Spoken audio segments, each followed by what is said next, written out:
people that's that not don't my have looks. a voice. And I love doing that. It's and your thank voice. You, so you have much. the voice. But Okay. the voice.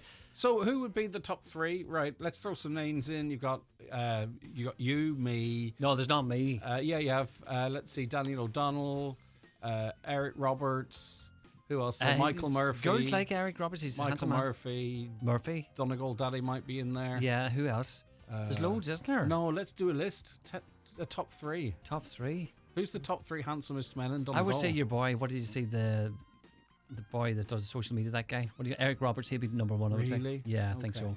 Yeah, I think he'd be number one. Yep. Do you think? Give it to him. him. Is he your social media crush? No. I don't know. I don't have a social media crush. Do you have such things? Do you? Do you have such things as a crush? Do you? Well, you follow people and stuff. Yeah. I don't. But you seem to be advocating very strongly for him. But he is a handsome-looking guy. You know what I mean? Handsome-looking guy. Yeah. Yeah. Okay. Sorry to burst your bubble, Daddy. Yeah. No, that's fine. And he's a wee bit younger than us. Is he? Oh, Daddy, come on, Greg. Have a good weekend. Come here. Have you a good weekend too? All right. Right. So you're on the mooch for a suit then, are you? I'm looking for a suit for wedding. What kind of suit? I'm looking for a sponsor. Right, for sponsor, you'll get that. No Do you bother. think? Well, the man with your money could buy 5 suits. See, it's always the ones that have money don't have to buy suits. I'll tell you one thing: I have no money. No, well, forget that. But what type of suit? But see, the trends in 3-piece, you know. But they're kind of gone a wee bit baggier and wavier. No, you know, well, I mean, obviously, slimline it legs has and to all be that stuff. baggy in certain places, but you know yourself. Do you know? But there's a whole. You know. Yeah. Okay. Listen. Double-breasted and stuff. I do have to go suit shopping. Would you go for a double-breasted one? No, I don't like double-breasted. But that's all in now, Dad. I know, but I tend to keep my jacket on for the entire event, right? Right. I'm one of these that doesn't take my jacket off and nothing. Right, okay. Double-breasted. What colour nice would you clothes. like? Blue Don't suits, know, yeah? I don't Blue know, suits, but I yeah? literally have to get my mind into the show now. All right, okay. So, right, so we'll chat about this. Is next that week all right? then, and we'll get you sorted, Okay, right? will So you? sponsor for Greg Hughes a suit. Anybody out there, No, right? don't start that crap. Need shoes as well, socks, underpants. All right, thank Fancy ones. Come here. Good luck to you, Egypt. All right, it's 9:01. Let's get a news update and cross over to Katie. Morning, Katie. Thanks, Greg. Good morning. Fighting in Gaza should end within 24 hours after Israeli ministers approved the first steps in a US-backed peace plan. Hamas officials say it marks the start of a permanent ceasefire. The remaining hostages held in Gaza will be released in a swap for Palestinian prisoners. Questions remain about how diplomats can secure long-term peace in the region. Danny Danon, Israel's ambassador to the UN, says they'll closely monitor developments in the enclave. In terms of security, we will not take any risks. We will watch very carefully what's happening there. We will not allow Hamas to regroup, rearm, and to pose a threat against us again. Household incomes are set to drop by an average of 2% under the incoming budget. The ESRI has found measures introduced in Budget 2026 will impact low-income households the worst, with losses of around 4.1%. It says the return to a 9% VAT rate for hospitality could prove helpful for consumers if passed on. Dr. Claire Keane, Associate Research Professor with the ESRI, says previous budgets saw more positive impacts for some. We're finding a slightly larger loss for the lowest income group, and really what's driving that is while the welfare system and welfare payments are keeping up with either price or wage growth, the withdrawal of those temporary cost of living measures that we saw as a feature in the last few budgets is going to impact upon the lowest income group more. The European Anti-Poverty Network Ireland is holding a public forum in Letterkenny Library on Monday from 2 o'clock. The event, supported by the Department of Social Protection, is part of a series of events for the UN Day for the Eradication of Poverty. The forum hopes to hear from local people about how poverty impacts them. Claire Daly, Policy Officer of the EAPN, says Donegal is consistently named as one of the most affected counties in Ireland in this regard. There were many groups like people experiencing disabilities and so on who feel that they have been neglected, maybe some older people. But we need to look at what is going on in Donegal. Why is it always one of the highest rates of poverty in the country? And we need to get our heads together. So we absolutely want as many people as possible to come around and start that conversation with us on Monday afternoon. Greater cross-border cooperation is needed in the south of the county. That's according to Councillor Michael McMahon. He told a recent meeting of Donegal County Council that a recent flood response works in Pedigo involved officials from both Donegal County Council and Fermanagh and Omagh District Council across the border. Councillor McMahon says more should be done across all sectors to ensure the region's potential is maximised. Especially on tourism and agriculture and cooperation. The border region has been neglected by successive Dublin government and of course by the 6 counties itself. So there needs to be more cooperation, and part of the Good Friday Agreement is cross-border bodies, local bodies to work together, and they would be interested in working together, so it's up to us to push it on and make sure that we have the cooperation and that we can get work done. And now for the weather. Dry for most of today with any drizzle patches near coast clearing by afternoon. A few sunny spells will develop later with high temperatures of 11 to 13 degrees. That's all from the newsroom for now. We'll be back with another update and the obituary notices at 10 o'clock.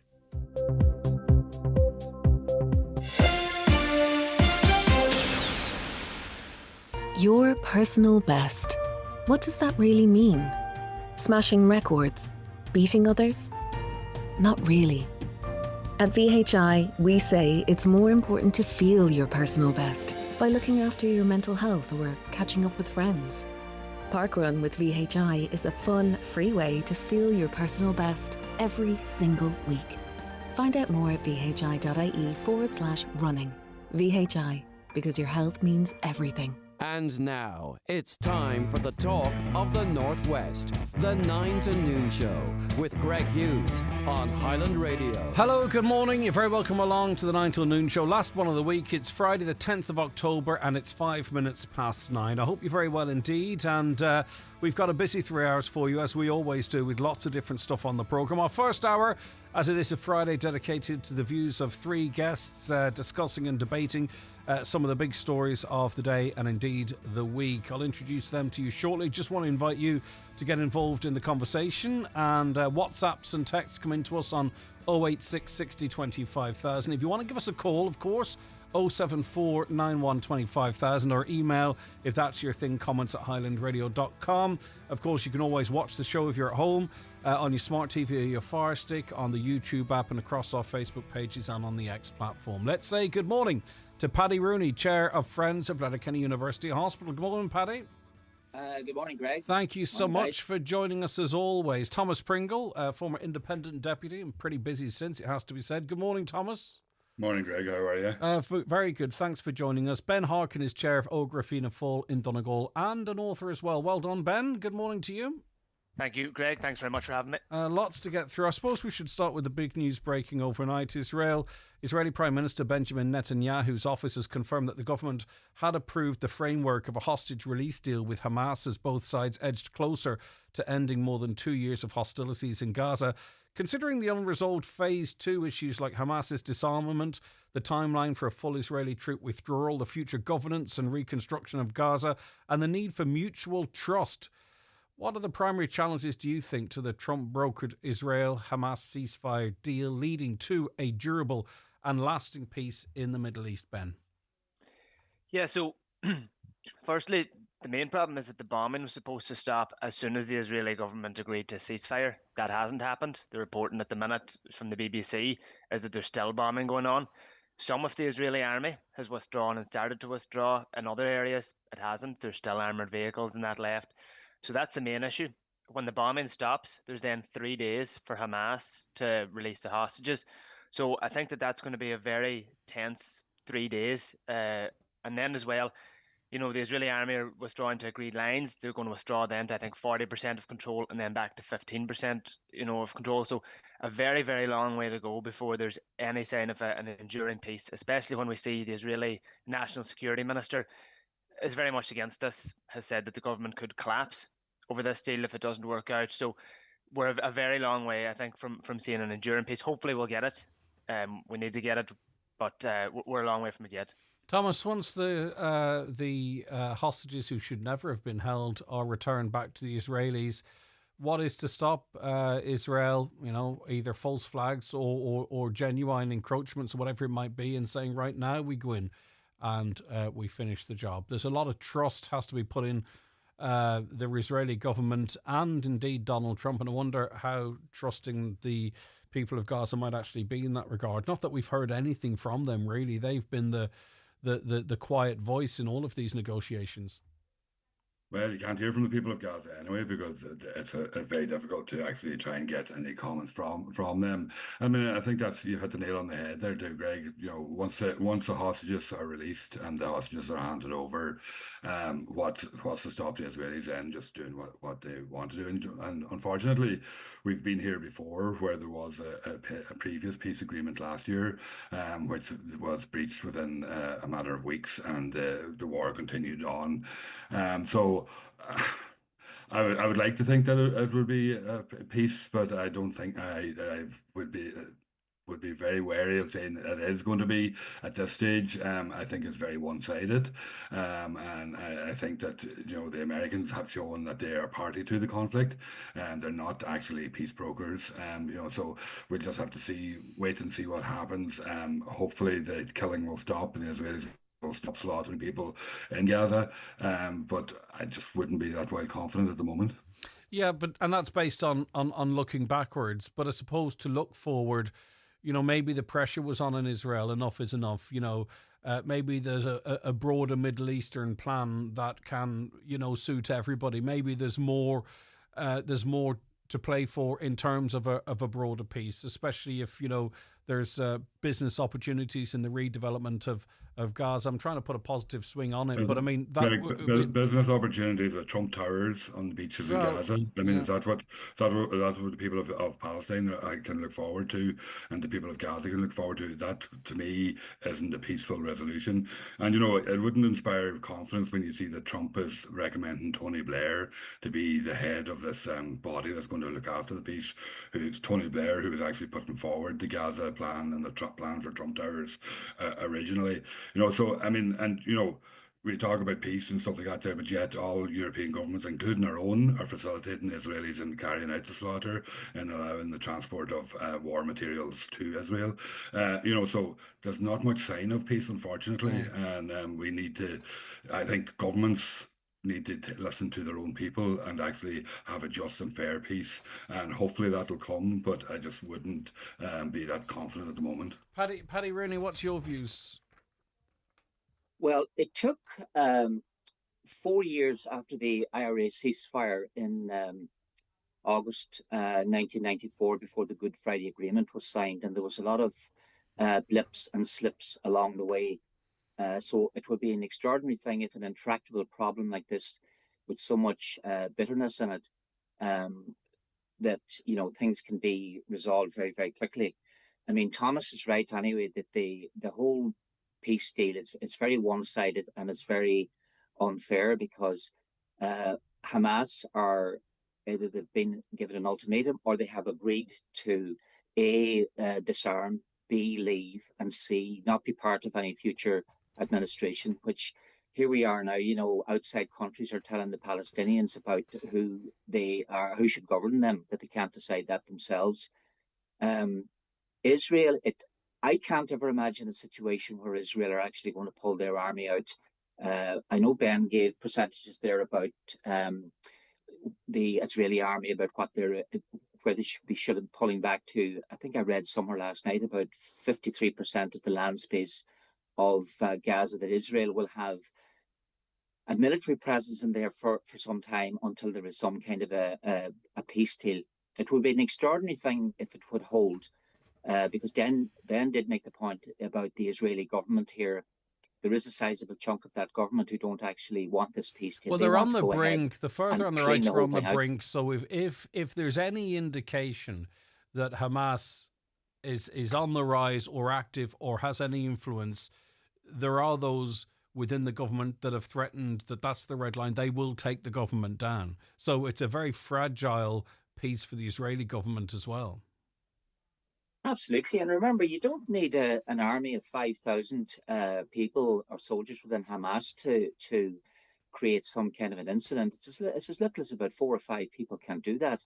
And I have a suspicion as well that the Israel will only be looking for an excuse to resurrect this again, because they know well that they've got the support of the Americans to do this.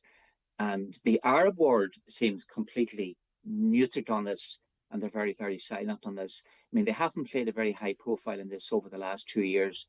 and that you would expect that there would be sort of advocates or mentors for the people of Palestine, but they don't appear to be doing that. So it's very much one-sided, and I think there's a long way to go in this yet. Yeah, but Ben, there'll be a lot of people who may necessarily not involve themselves in the history of this that will wake up this morning saying, do you know what? Hopefully now that's the end of the bloodshed. It's ironic that Israel would deny a genocide, yet part of the deal is actually food getting into starving people, which I think is an admittance of what they were doing in and of itself, Ben. But I think there's a lot of people who are, not necessarily into the left and right politics, the Trump, the Benjamin Netanyahu's, the Irans, the this, that and Don, that will just wake up this morning and say, hopefully now this is, Trump's done something here, whether you like him or not. Hopefully now these kids have a future. Absolutely. Listen, I think we're all hoping that this is going to lead to an enduring peace. I think on Trump, Trump is going to take a massive amount of credit for this. If it does lead to a lasting peace, that's fantastic.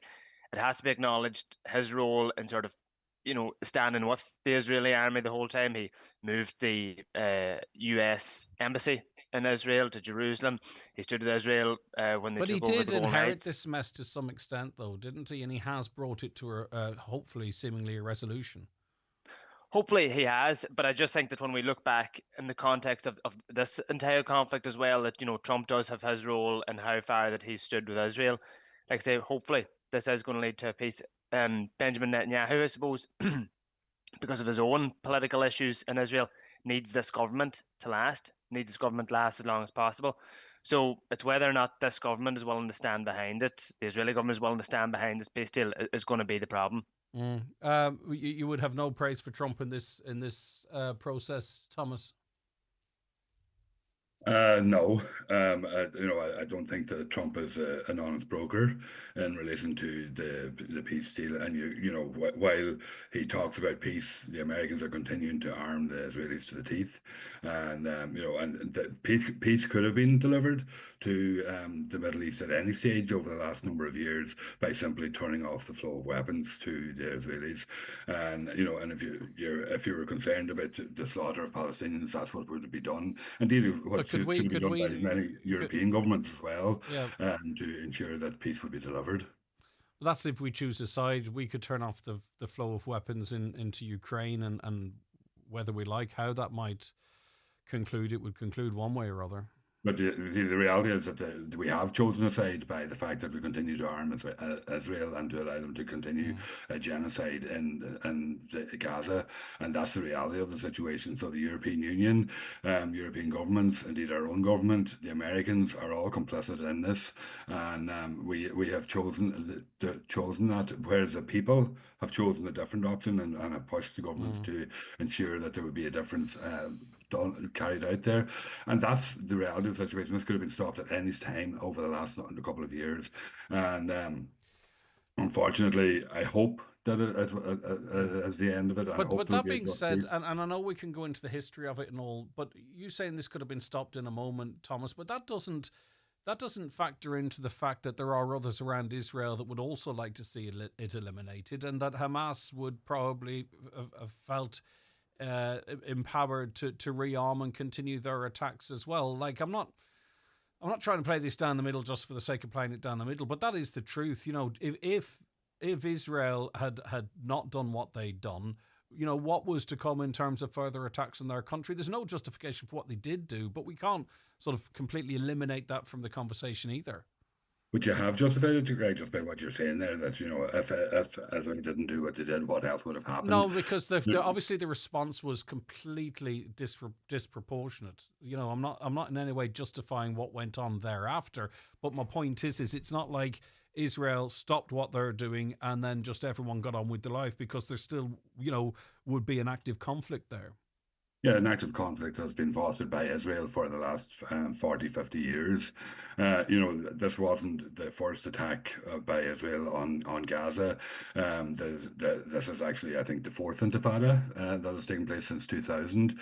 So this has been ongoing for a very long time. And the reality is that Israel could have had a peaceful resolution at any point during this. I don't think any of Israel's neighbors have been attacking Israel for many, many, many years at this stage. Israel has been operating the Gaza Strip basically as a concentration camp for the last 20 years since the turn of the century, and Israel has been continuing on this situation. So in reality, if they wanted peace, there could have been peace a long time ago. But we are where we are now, and whether there'll be peace in the future. And under this deal, I hope there will be, but I just wouldn't have wild confidence yet, because I do, as you said yourself earlier on, as soon as Hamas release the hostages, what's to stop the Israelis from going back in there again? And that's the reality, I think, of the situation. Finally, before we move on, Patrick, it's very early in this process, but say there is a lasting peace here. How do you think our grandchildren will learn about this, will be taught about this? I mean, it's been accepted generally that there was a genocide.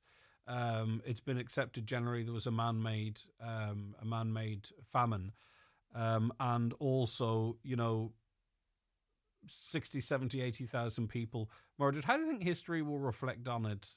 When this is in the copybooks, we're living in this now, right? And we sort of look back at what happened in Nazi Germany, for an example, and we frame it in a certain way. But we've kind of been sitting on watching something not dissimilar, but not at the same scale, happening right now. How do you think it will be reflected on in history books? Well, as a general rule, Greg, the winners of a war always write the history. So there will be a certain flavour, I suppose. There is an ad doing the rounds at the moment for Volkswagen cars, and Volkswagen are celebrating their 75th anniversary of selling cars in this country. So by my reckoning, that means that they were exporting Volkswagen cars into Ireland in 1950. That's only 5 years after the end of the Second World War, when Nazi Germany did what they did, the Holocaust, and a whole range of other barbarities that they enacted. But it just goes to show you, in such a very small period of time, normalization, the page has been turned, and normalization has resumed. And I suspect that the very same thing is going to happen here. We had it in Yugoslavia with the Serbs and the Croats when, the Serbian army, I know this mightn't qualify as a genocide in the same realms of what happened in Gaza, but very, very quickly the page get turned. We want to forget these things too, of course, Greg, because they're very unpleasant to think about.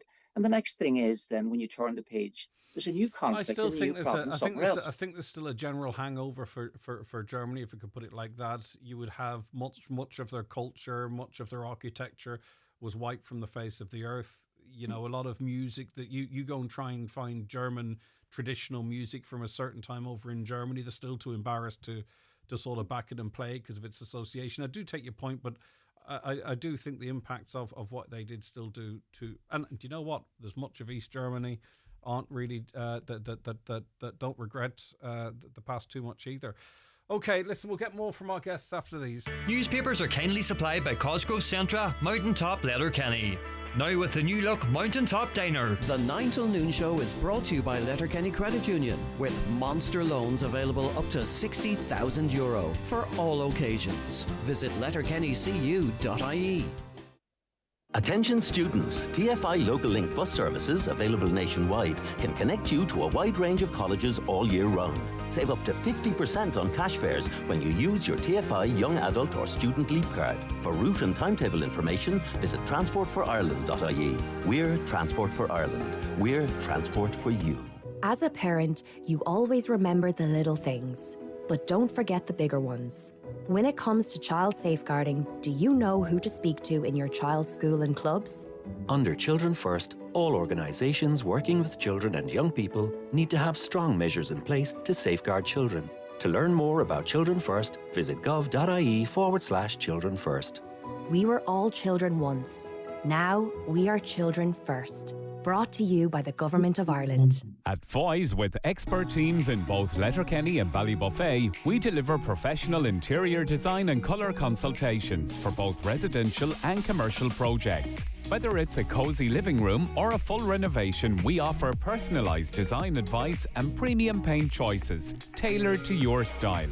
See foys.ie or call in store today to Foy's in Letterkenny or Ballybuffet, and let's bring your vision to life. Derek Ryan returns to the Clannery Hotel Letterkenny for his weekend of dancing this Friday the 10th and Saturday the 11th of October, with special guests Jason McCahill and Patrick Finney on Friday night and Lauren McCrory and David James on Saturday night. Plus Jive and Gym Workshop on Saturday afternoon and Late Night Bar with Adrian Ryan each night. That's Derek Ryan's weekend of dancing, Friday the 10th and Saturday the 11th of October at the Clannery Hotel Letterkenny. Pay at the door. Highland Radio Time Checks brought to you by EirGrid, the operator and developer of Ireland's electricity grid. EirGrid, powering up communities, powering up Ireland. The time is... It's just turned 9:24. Now, the government has delivered its Budget 26, labelling it as a sensible and prudent package designed for stability. But outside the door, the reaction is less measured. Opposition have launched a scathing attack, with some calling it a Big Mac budget for rewarding multinationals and a budget of broken promises. Crucially, though, with no general income tax cuts and the popular one-off cost of living payments now withdrawn, independent analysis suggests that many working people will see their real disposable income shrink next year. Was this budget fundamentally a failure for the ordinary worker and the struggling family? And did the government prioritise long-term savings and developer tax breaks over the immediate needs of the people? Or were those measures a positive means to an end? Thomas, I'll start with you. Yeah, I think you summed it all up there, Greg. I mean, basically, this is a budget that has ignored working people, and actually people are worse off after this budget. That, as you said, it's been reported in the media today. I think something like about 5 or 6% worse off individuals are, and that's shocking when you look at then that the tax breaks that have been given to developers for the development of housing in Dublin, and actually tax breaks then that have been given to, while it will benefit some of the smaller businesses across the country, it is the likes of McDonald's and Supermacs that are going to benefit from those breaks. But just in relation to the tax break for developers or builders or whatever the phraseology is there's something like 40 or 50,000 planning permissions granted. The government believes this will kickstart the development of those properties now and deliver the much needed housing. I mean, I know it's in Dublin and we'd love it up here, but, you know, we can't be too parochial all of the time. Well, you look at all the tax breaks that are given to developers at every turnaround, and that hasn't kickstarted the development of houses at any stage. You know, there's a huge amount of speculation taking place in relation to planning permissions. Developers get land rezoned, they get a planning permission, they use that then to increase the value of it and sell it on, and then the purchaser of that land then uses more tax breaks to sell that on, and so what you get is a massive trading in developable land, but no actual development taking place.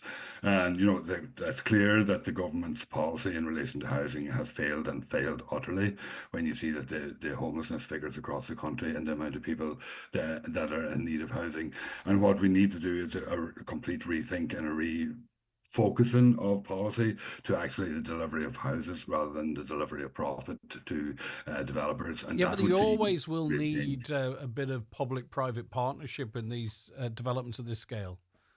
Yeah, the public-private partnership that you have is that the local authorities actually advertise the land and get contractors to build the houses, not developers to profiteer on the. Well, we've tried that, and we've got. No, we haven't. We actually haven't tried it, Greg. The couple of times I know we didn't acquire the land, but the couple of times that we've had deals with contractors to deliver properties, we end up quibbling about pricing, and those houses get lost. I don't really think that's right. Hampton in Milford and stuff. Okay, I know the exact, but I don't want to get bogged down. If you look at how housing has been developed over the last since the foundation of the state, right up until probably the last 15 or 20 years. Local authorities advertised the land that they had. They employed a developer, a builder, to build the houses on those lands, and the houses were developed and given out, and it wasn't based on price and based on profit for developers. And when you have a system that's geared totally to profit and to developers making profit, this is what you get. You get speculation, and you get no developer is going to want to see house prices going down, because then they're not going to be profitable. So that's when you have profit is what is dividing your policy and driving your policy. This is what happens. Yeah. Okay, Ben, what's your view? Ben Harkin now, obviously, as a chair of Ógra Fianna Fáil in Donegal, I presume you see this budget, do you, as generally positive? I think we've seen, Greg, what's happened in this country when we've continued to sort of increase spending and reduce our tax base while we have a really concentrated tax base. So, one point that was on property and property tax. Now it's corporation tax. So I think we have to be careful with how we manage that there. Yeah, but they've spent the majority of that corporation tax. That's the problem, you see. That corporation tax is in general everyday spending. It is an everyday general spending, but we're also putting a lot of away. The opposition have spent twice as much in their budgets as we have. I think that fundamentally this here is about making sure that there's 19 billion allocated for capital investment, so things like housing, electricity, transport, making sure that we're reducing the underlying costs that's watering down people's paycheck. The Irish Fiscal Advisory Council said that 1.9% of inflation is due to high spending. So I think we've seen that the temporary payments the government putting out, that while they've been helping people, they've also been putting up inflation and they've been watering down people's paychecks essentially. So I think it's important that we get a handle on that there. These supports were always going to be temporary and they had to come to an end at some point. We've seen permanent reductions in things like college fees, which I think is good. But again, for people sending someone to college, that cost is housing. I think that we have two bottlenecks when it comes to housing planning for houses. When it comes to apartments, one of the problems is that it's very hard to make apartments break even. I think this here tax break for that there, given that it's out to 2030, is going to give people confidence. I know that some people don't like people making profit. That is an incentive, and I think that we need to see dense housing built for students, dense housing built in our cities, and I think that there is going to help us. You think this will? You talk about. So do you believe it's intentional to have working people having less money to cool the economy down? Is that what you're saying? Sorry, I don't think so. No, I don't think so. I think that fundamentally, I know as a young professional, I would like, if the tax brackets would have been changed, that would have been good. But, you can't do everything.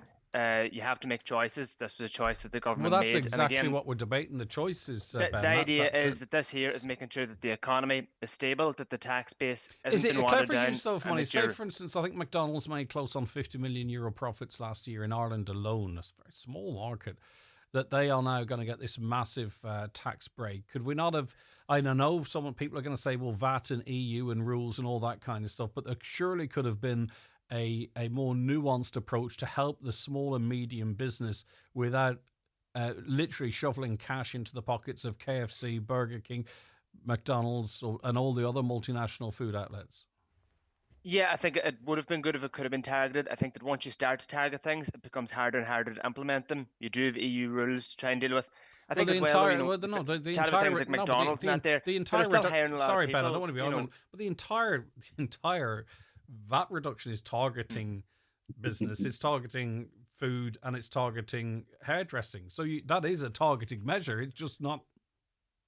Oh, it is targeting, and listen, it's ensuring that that's what them businesses were calling for. That's what them sectors were calling for in the lead up to the budget last year, and now that's what they've got this year. I think that you want to make sure that you're keeping jobs, that you're keeping people in jobs, and I think that there's what this is going to do.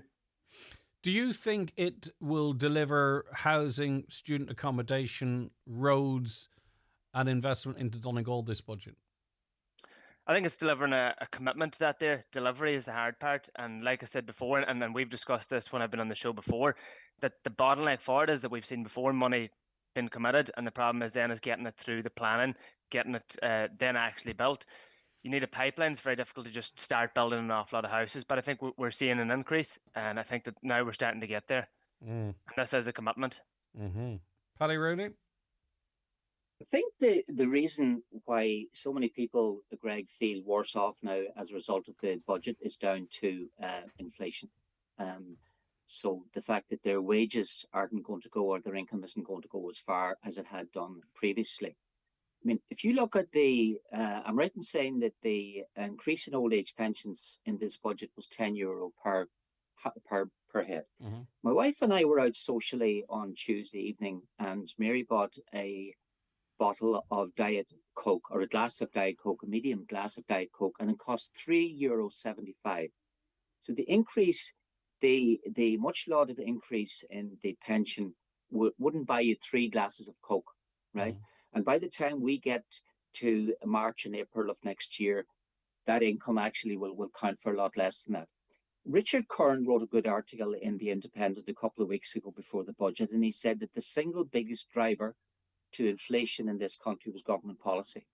And he listed a whole list of measures and actions by the government. Housing, for instance, that there is a problem with the supply side of housing, right? But all the different schemes that the governments have been putting in place since 2011, all that they have actually done is that drove up the price of housing and put additional money into landlords and developers' pockets, period. He gave an example as well, we say, for instance, about insurance. 60% of the population now apparently have health insurance. But government policy now in relation to the new POP contracts for new hospital consultants and trying to get existing consultants to move away from their private-public contract to a public-only contract. It means that there's less and less now private care being delivered in public hospitals, which is a good thing. But the downside of that is because there's so much of the population have health insurance, they're moving to private hospitals. But the provision of private healthcare in private hospitals is more expensive than the provision of private care in a public hospital, if you can understand it.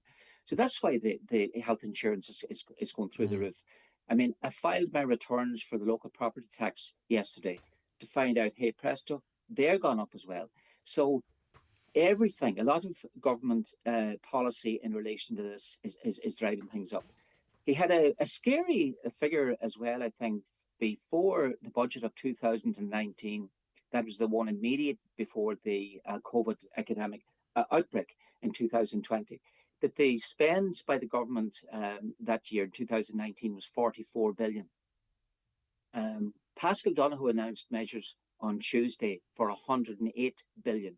That is a massive increase by any stretch of the imagination. And all that additional money, Greg, is chasing the same number, the same level of goods and services. Now, there's only one way that this is going to go here, but that can't continue. There was 10.6 billion put into the economy additionally last year.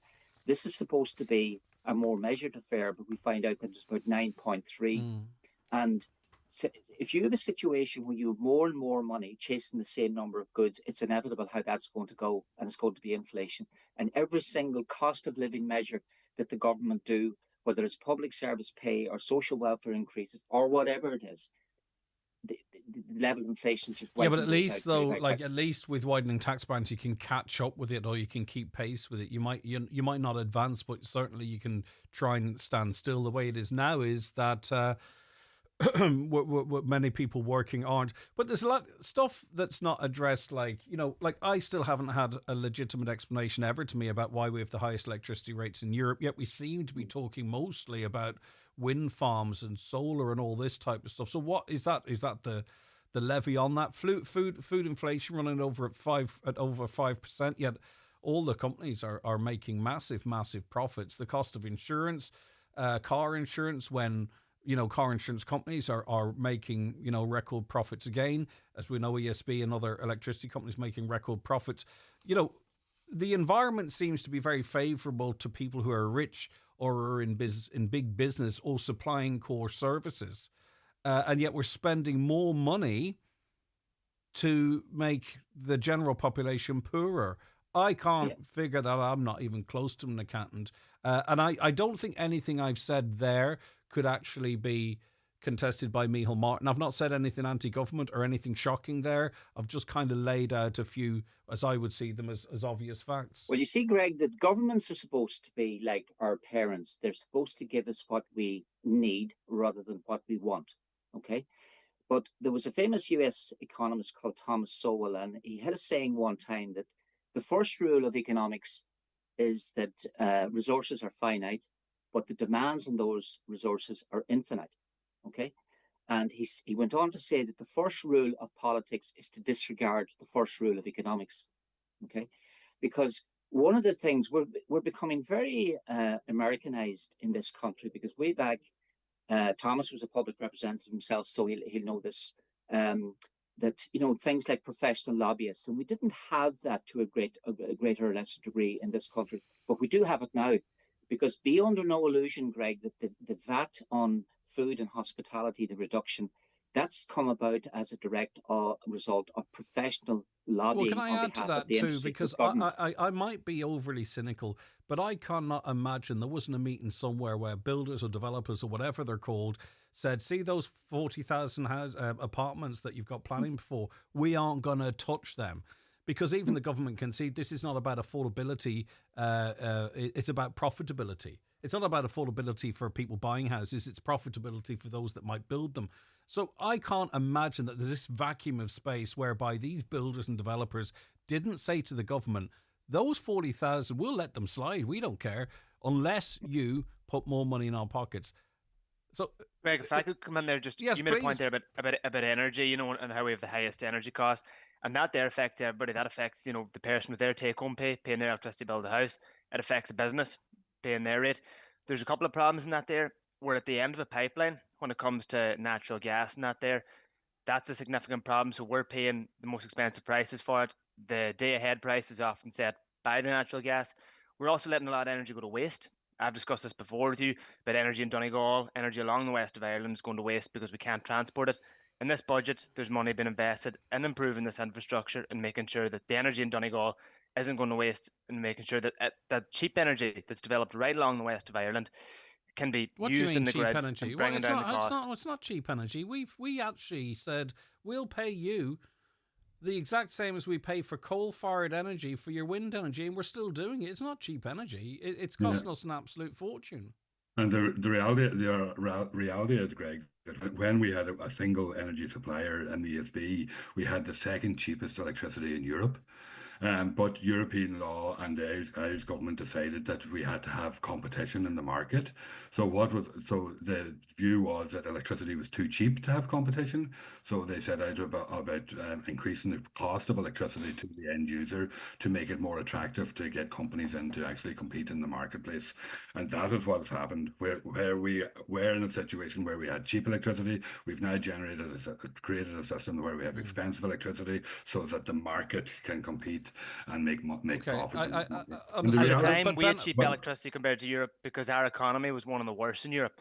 That's why it's similar when you look at other poorer economies in Europe now. They have cheaper electricity prices. But Ben, if you could, I just want to go ahead, Thomas, to make your point. Sorry, I shouldn't be. This is the kind of stuff that we hear from Fianna Fáil and Fine Gael all the time. You know, that the market has to decide, and we haven't got to act as a market, so therefore we have to put up with it and all this kind of stuff here. The reality is that our government could take a different view and a different choice, and this is about choices, and it is about economic choices that the government has made, and the government has decided that their choice is going to be to support businesses and to give tax breaks to businesses to allow the businesses to make more profit, and that's the choice that the government has made. What I believe, and if you look at it, even the comment was made over the last couple of weeks in relation to the cost of the VAT reduction for businesses could employ, I think it was 30,000 extra nurses across the country.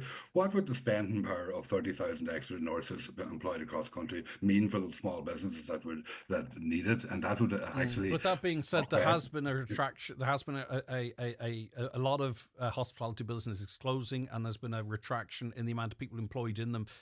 But anyway, but there's also a lot of hospitality businesses opening as well. And actually figures have shown as well that employment in hospitality business has actually increased over the last number of years. I thought it come down 3 or 4%. So that actually means that unfortunately you do get a lot of churn in hospitality businesses. I think I read somewhere recently that the average lifetime for a restaurant to be open in Dublin is something like 2 years. Okay. So there is a business and industry that is a lot of churn. Ben, sorry, I don't want to actually finish your point, but how does investing more in the power infrastructure, like, are you saying that you believe this will reduce our electricity costs? Honestly, because you put that forward as a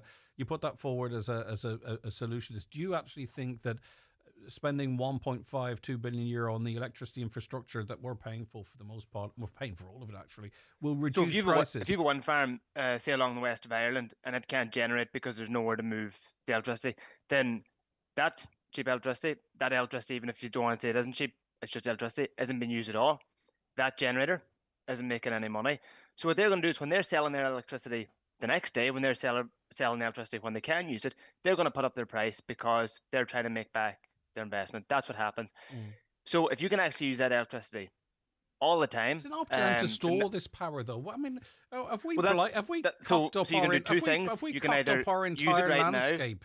now. We've messed up our entire landscape for power we can't get at. Is that what you're saying? You can do two things with energy. You can use it right now, or you can store it. So you can store it in batteries. We're seeing now more and more batteries being built, or you can use it right now. The only way you can use it right now is if you have either the demand there, or you can move it to the demand. A lot of the time right now, we can't move it to the demand. So why did we allow these wind farms to be built then? Because land's cheaper along the west than the electricity is cheaper if we because you're can't not use using the it in populated power, areas. if we can't use the power and get it into the infrastructure, which is your fundamental argument for the investment, why did we allow these wind farms to be built in the first place on our peatland? Because that's where wind farms are built. They're built in rural areas, and this is all sort of part of a process. So they're just We've nice seen big over the windmills last few then. years Okay. improvements in our electricity infrastructure, and now this is the next part of it as well. Okay, so we've seen the improvement in our infrastructure. Where is the reduction in electricity costs come from? There's been a global increase in electricity costs. That's come from a global increase in fossil fuel prices. But we pay the most expensive and like in I Europe. says, the day-ahead price is set by the most expensive generator, which a lot of the time is the fossil fuel generator. So that's a problem that we have. And as we're increasing our renewables, as we're increasing our battery storage, that there's pushing that expensive generator out. We're seeing electricity prices go up. We're not seeing them come down. Well, as in the day-ahead prices, which I look at, as an industry, is coming down. We need to see that there consistently for people to reduce their prices. We need to see more competition in this market as well, which is a problem. It's a problem across the EU. If we're going to see it come down for households, we need to see that their fundamental market price come down. As far as I'm aware, countries that have the same balance of power usage as we have, their electricity prices are significantly smaller than ours. But anyway, listen, that's your view, and I'm not here to say it's right or wrong. Grab a coffee. We'll be back in 4 minutes to wrap up this segment of the programme. The 9 till noon show with Letterkenny Credit Union, now offering mortgages from 40,000 to 600,000 euro with no hidden fees or transaction charges. Letterkenny Credit Union, 9102127. Across the supermarket aisle, your eyes meet, and you just know this is the real deal. Food that makes you go, mmm. Drinks that make you feel, ooh. That's the power of Love Irish food brands. Local brands, made with devotion, enjoyed with passion. You feel the power of Love Irish food. You feel the power of love. Look for Love Irish food on pack. Can you feel it? Ready to upgrade your car? At Shane Conley Cars in Donegal Town, we've got a great selection of makes and models to suit every budget. With flexible finance option and trade-ins welcome, upgrading has never been easier. Visit ShaneConleyCars.com or call in to see us at Shane Conley Cars, Drumlonagher, Donegal Town. If you're fitting a new kitchen or replacing some tired appliances, now's the time with the Ben Sweeney Euronics Kitchen Bundle. Get a single oven and hob, integrated dishwasher and fridge freezer, wash machine and tumble dryer, all for just €2,000. Other kitchen bundles are available on request. Call us today or visit Ben Sweeney Euronics, Port Road, Letterkenny, in the shopping centre, Dunlow. Derek Ryan returns to the Clanry Hotel Letterkenny for his weekend of dancing this Friday the 10th and Saturday the 11th of October with special guests Jason McCahill and Patrick Finney on Friday night and Lauren McCrory and David James on Saturday night. Plus Jive and Gym Workshop on Saturday afternoon and Late Night Bar with Adrian Ryan each night. That's Derek Ryan's weekend of dancing Friday the 10th and Saturday the 11th of October at the Clanry Hotel Letterkenny. Pay at the door.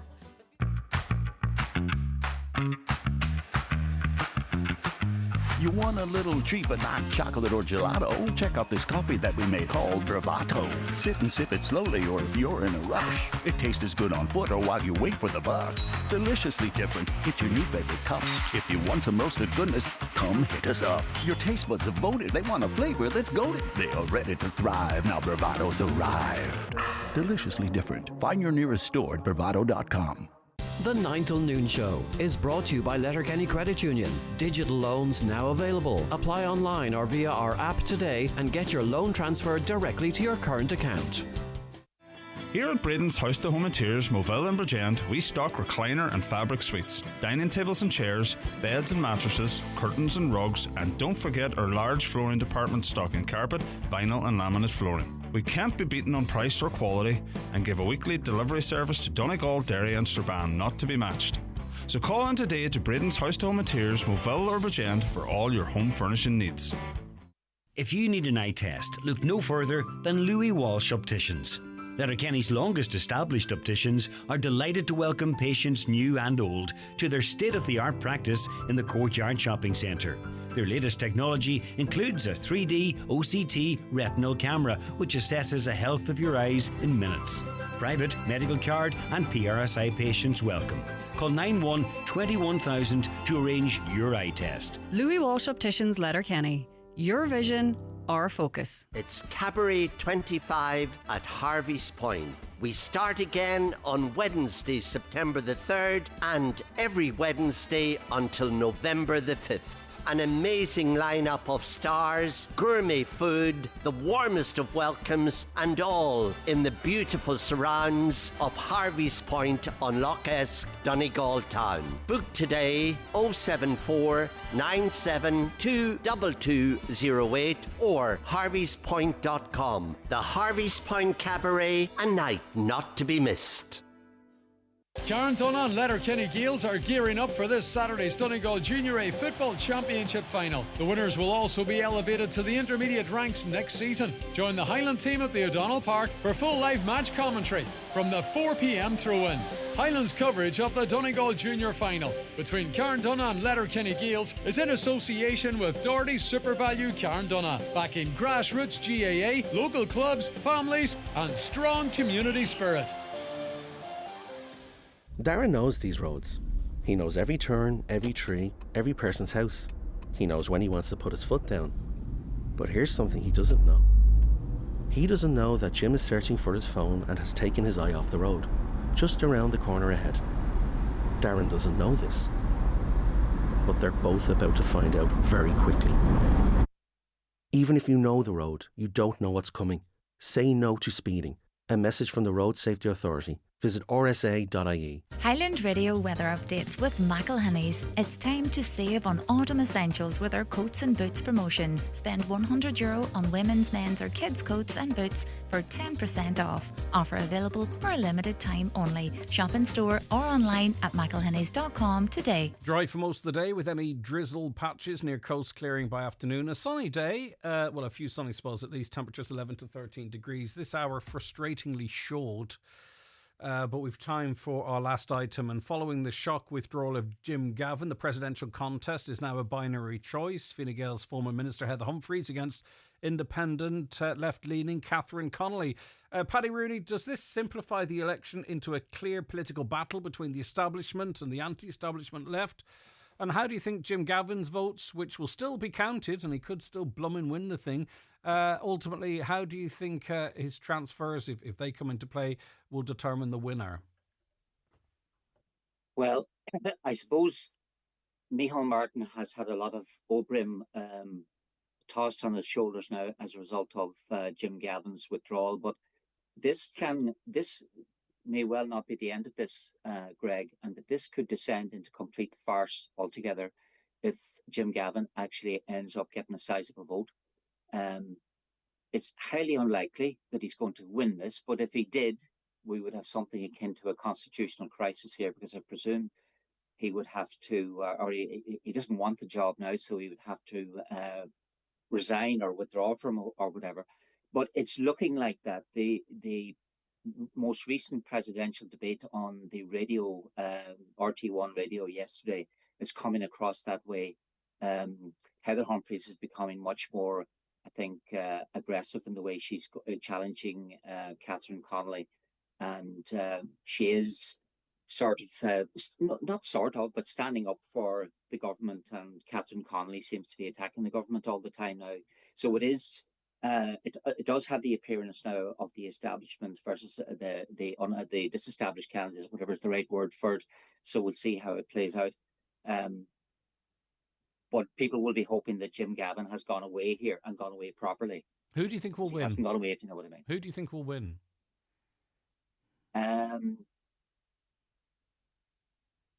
Push me and I'll say Heather Humphreys. Okay.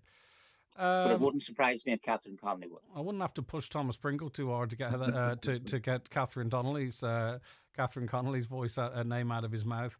How do you see things panning out? And people will know. I presume people will know that you're a fierce supporter of Deputy Connolly. But how do you think things will pan out over the next couple of weeks, Thomas? Yeah, and I would clarify that I'm supporting Catherine Connolly and working as part of her campaign too. And I think it's going to be very interesting. I think that contrary to what Paddy is saying there, that Catherine is going to win and is going to win well in relation to the campaign, and I think that's vitally important. And it is. I think that's something that scares the life out of the establishment. The fact that a united candidate who all the parties of the left and independents together have united behind her campaign and in support of her campaign, and it will send out a very clear message for the next general election as well afterwards. Which I think is very significant and very important. Does Catherine need statistically, because I know you guys are very good at drilling into the figures, does she need Jim Gavin's voters to stay at home? Well, I think I don't look. It's not for me to say what Fianna Fáil voters are going to do, but I think that possibly a lot of Fianna Fáil voters will stay at home. And basically it was looking when Jim Gavin was there that Heather Humphreys would need to get about 5 or 6 times the amount of transfers from Jim Gavin than Catherine in order to pass her out and win the election. So that, I would imagine, still in play there. It depends whether Fianna Fáil people will decide to go out and vote for Fine Gael or not, or whether they'll stay at home. We just have to see how that pans out. Okay. But even if they did vote in favour of Catherine or of Heather Humphreys, she still has an uphill task to try and defeat Catherine, and I think that's very important.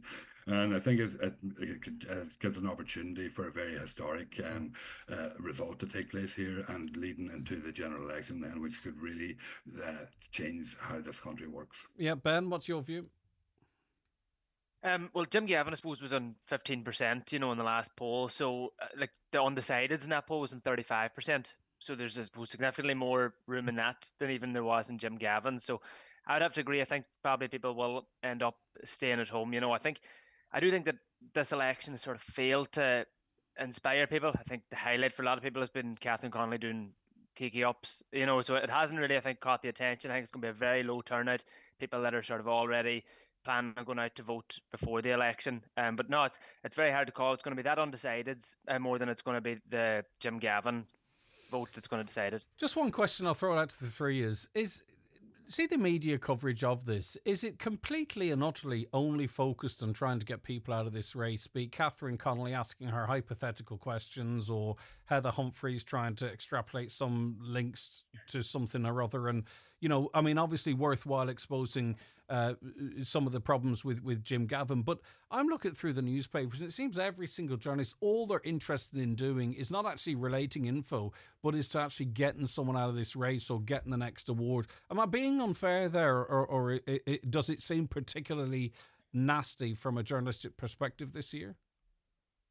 I think all presidential elections have been that way over the last number of elections, anyway, Greg, and it could be because of the actual president's role as such doesn't have much in terms of policy making. So you have to go for the man rather than the ball, then. Yeah. So the focus then is on the individual during the campaign. Paddy, the last 20 seconds to you. Sorry. One of the things I'll say for sure, anyway, is when I say about Heather Humphreys that I think she'll win out. I don't say that with any great degree. No, of you did. confidence, You did delay for quite some time.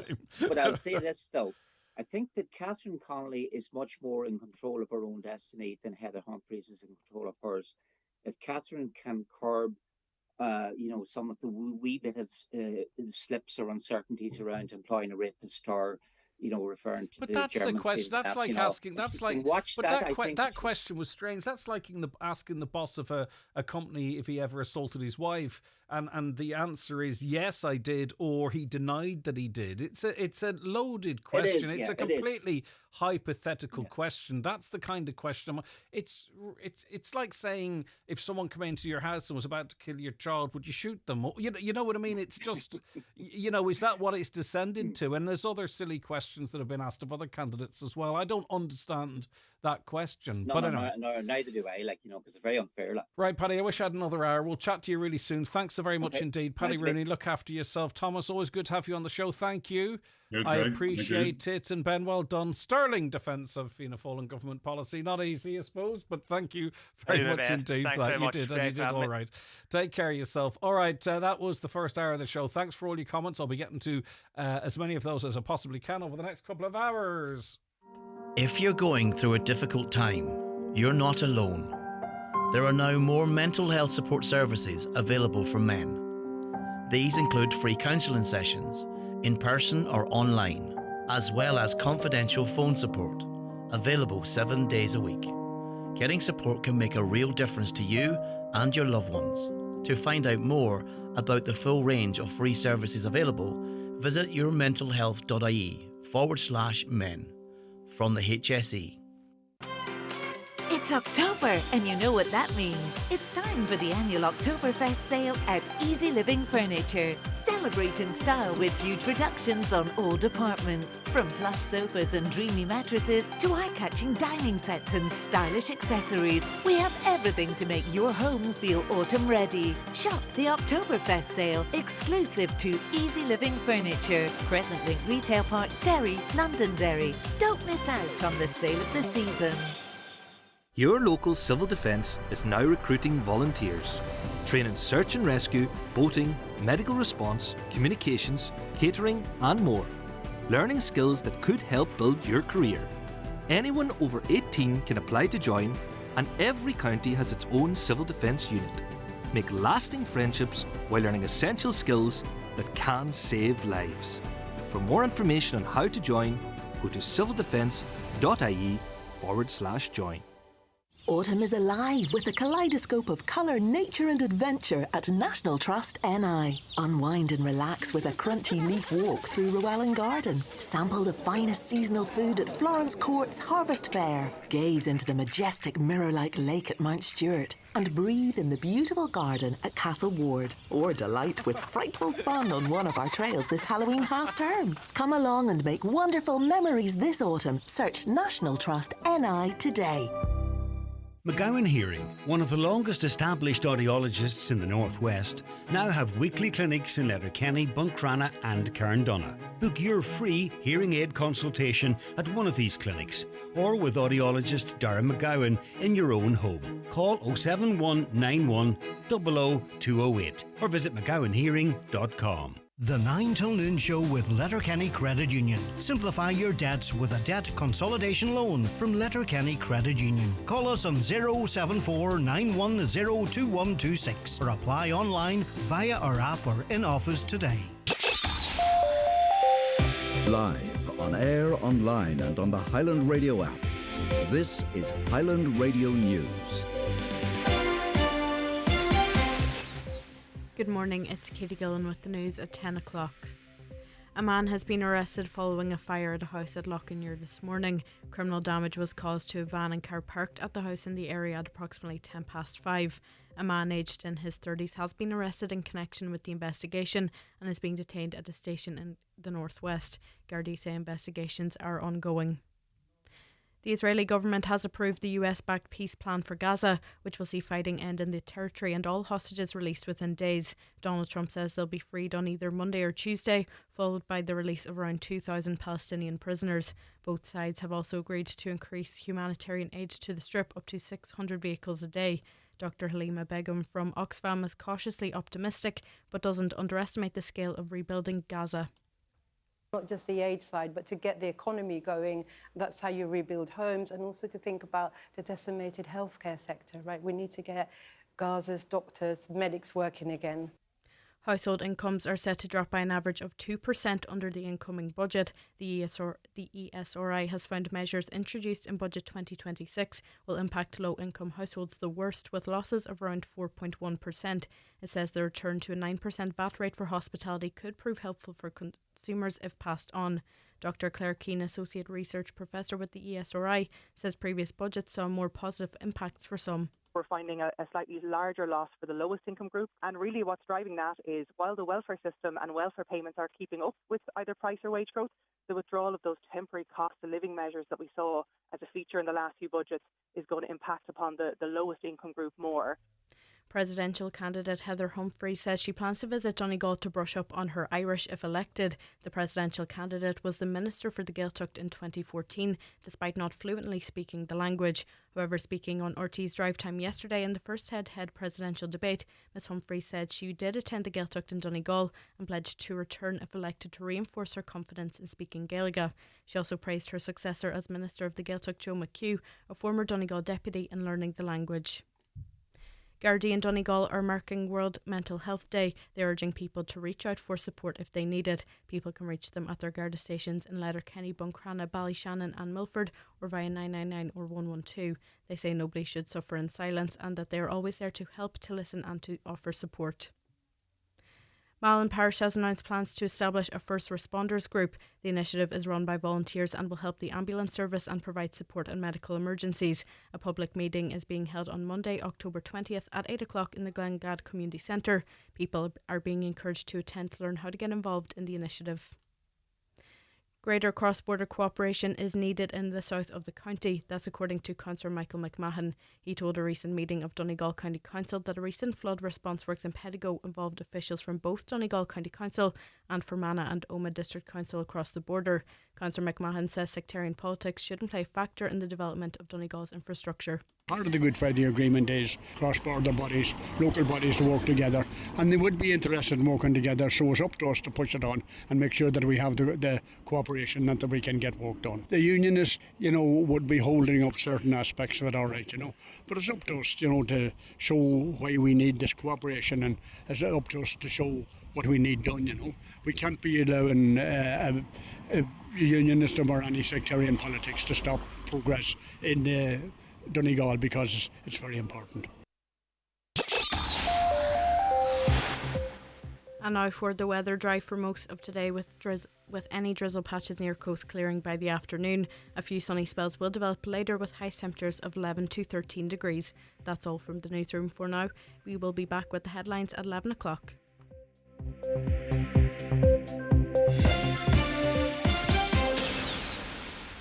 The obituary notices this Friday morning, October 10th.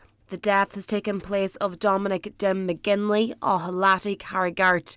He will repose at his home from 11 a.m. this morning. Funeral Mass in St John the Baptist Church at 11 o'clock tomorrow, with burial afterwards in the adjoining cemetery. Family time, please, on the morning of the funeral. The death has taken place of Oliver Allen, Ott Road, Muff. His remains are reposing at his late residence. Removal from there tomorrow at 10:15, going to the Sacred Heart Church, Muff, for 11 o'clock Requiem Mass, followed by burial in the adjoining cemetery.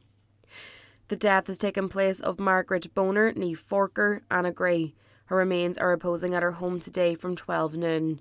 Rosaries at 8 o'clock. Funeral Mass in St Mary's Star of the Sea Church, Annagry, at 11 o'clock tomorrow morning, with burial afterwards in the adjoining cemetery. House private before the funeral. Family flowers only. The death has taken place of Sister Helen McGinty, IBVM Clare, County Donegal, formerly of Loreto Convent Balbriggan and Loreto Convent Letterkenny, arriving at St Agatha's Church, Clare, today at approximately 6 p.m. to repose overnight. Funeral tomorrow at 12 noon, which may be viewed on mcn.live. Burial afterwards in the adjoining cemetery. The death has taken place of Eamon Martin, Shanna Ballylar Fanad. Remains are reposing at his late residence. Removal from there tomorrow morning at 10:30, going to St Mary's Church Fan and Volty Fanad for Requiem Mass at 11 o'clock, followed by burial in the adjoining graveyard. The Requiem Mass will be recorded and later uploaded on the McAteer Funeral Director's Facebook page. Family flowers only please, donations in lieu if desired to the Donegal Hospice, care of any family member. The death has occurred of John Cronley, Brewery, County Limerick. Removal from his home in Balnagool, Limerick today to arrive for 1 p.m. Requiem Mass at the Church of the Immaculate Conception Brewery, followed by burial afterwards. For family information and more details regarding wakes and funerals, please go to highlandradio.com.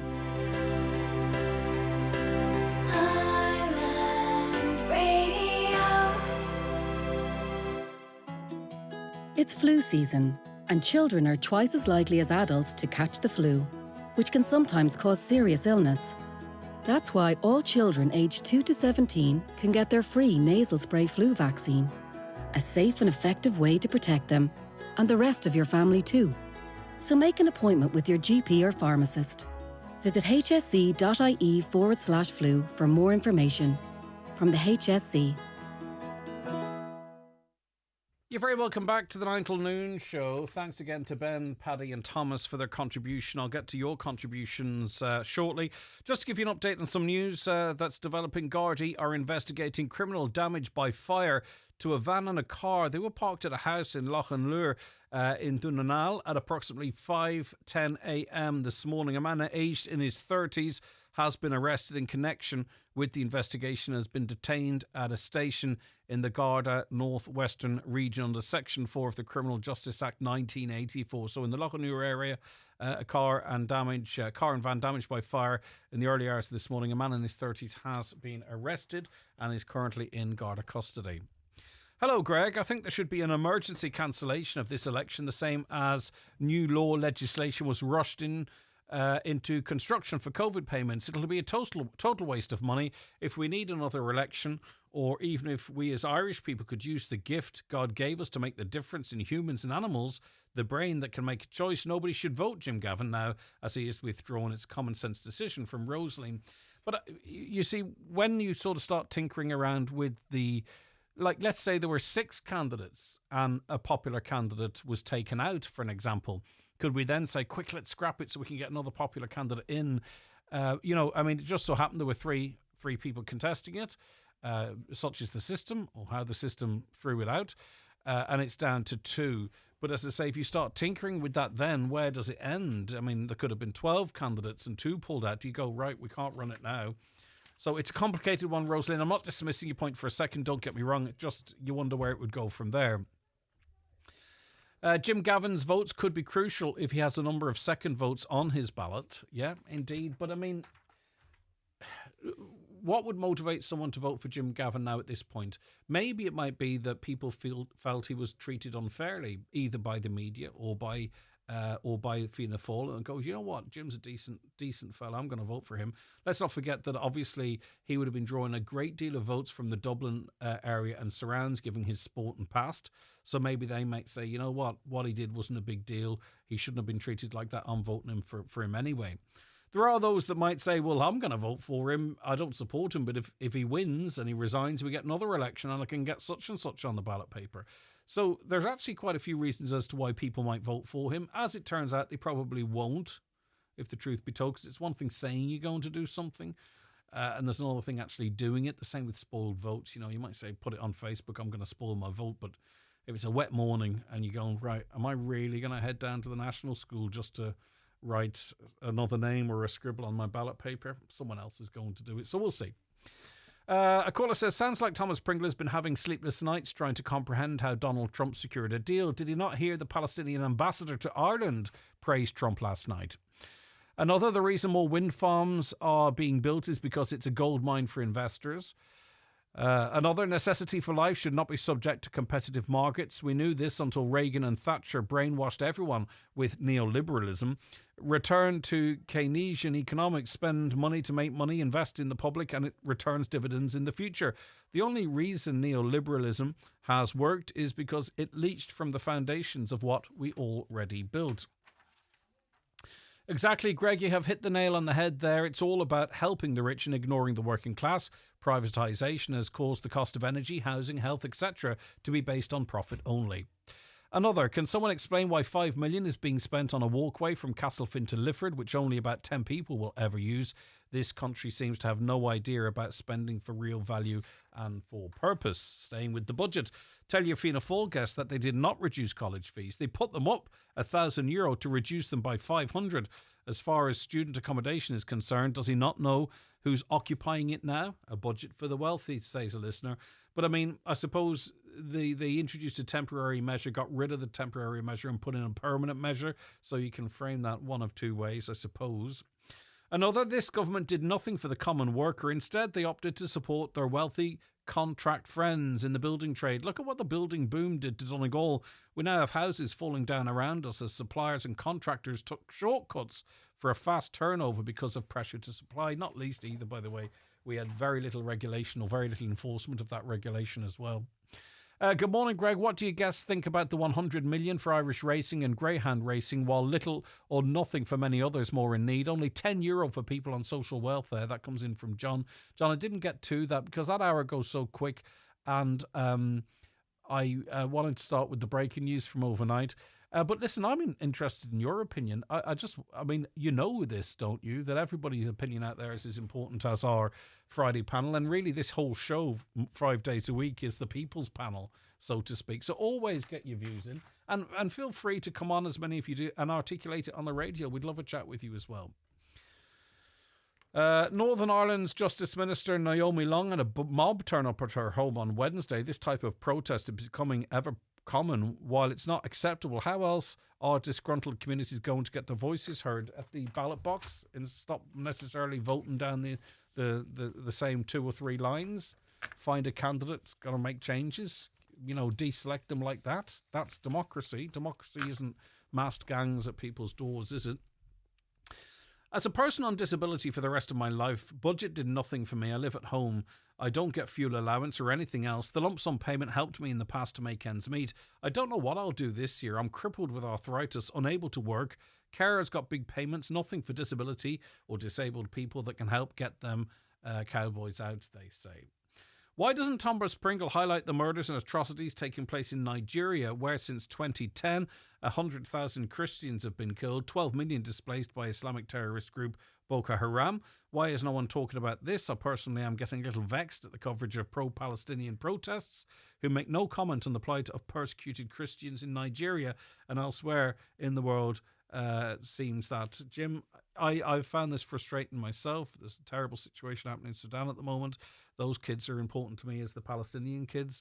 And I just wonder, will there be a flotilla and I mean, obviously, I know it's not literally a flotilla, but will a group of, international do-gooders, and I don't mean that disparaging, start walking their way into Sudan? Do you know what I mean? And highlighting the plight there, or Nigeria, or elsewhere in the world. Staying with Gaza, good morning, Greg. There'll be no ceasefire. The Israelis will continue to terrorise the Palestinian people like they have for the last 100 years. Thanks, Danny. And Danny, you referenced another thing in there. Don't worry about that at all. It's perfect, okay? So keep your messages and comments coming in. If Trump really wanted to actually solve this, he would remove all US funding from Israel and ban AIPAC from the US. But Hamas aren't innocent in all of this either. And, I don't want to sound like I'm defending anyone, but this is not how it works. The reason nuclear weapons work is not because they would use them. It's mutual destruction. Okay, so there's no point Russia sending nuclear weapons to the US, because by the time they land, Russia will also have nuclear weapons on the way to it that will destroy it. So if Israel were weak in the Middle East, let me put it like that, and I'm only just trying to say why they're supported. If the Middle East were weak, it is only a matter of time before Egypt, Iran, or other countries might look on and go, you know what, there's a bit of territory we can take, and vice versa. Iran wants to be strong. It wants to have nuclear weapons, not because it wants to necessarily terrorize the rest of the Middle East, but it knows that means it won't be attacked. So, not giving Israel weapons is not in the interest of the United States and its economy, etc.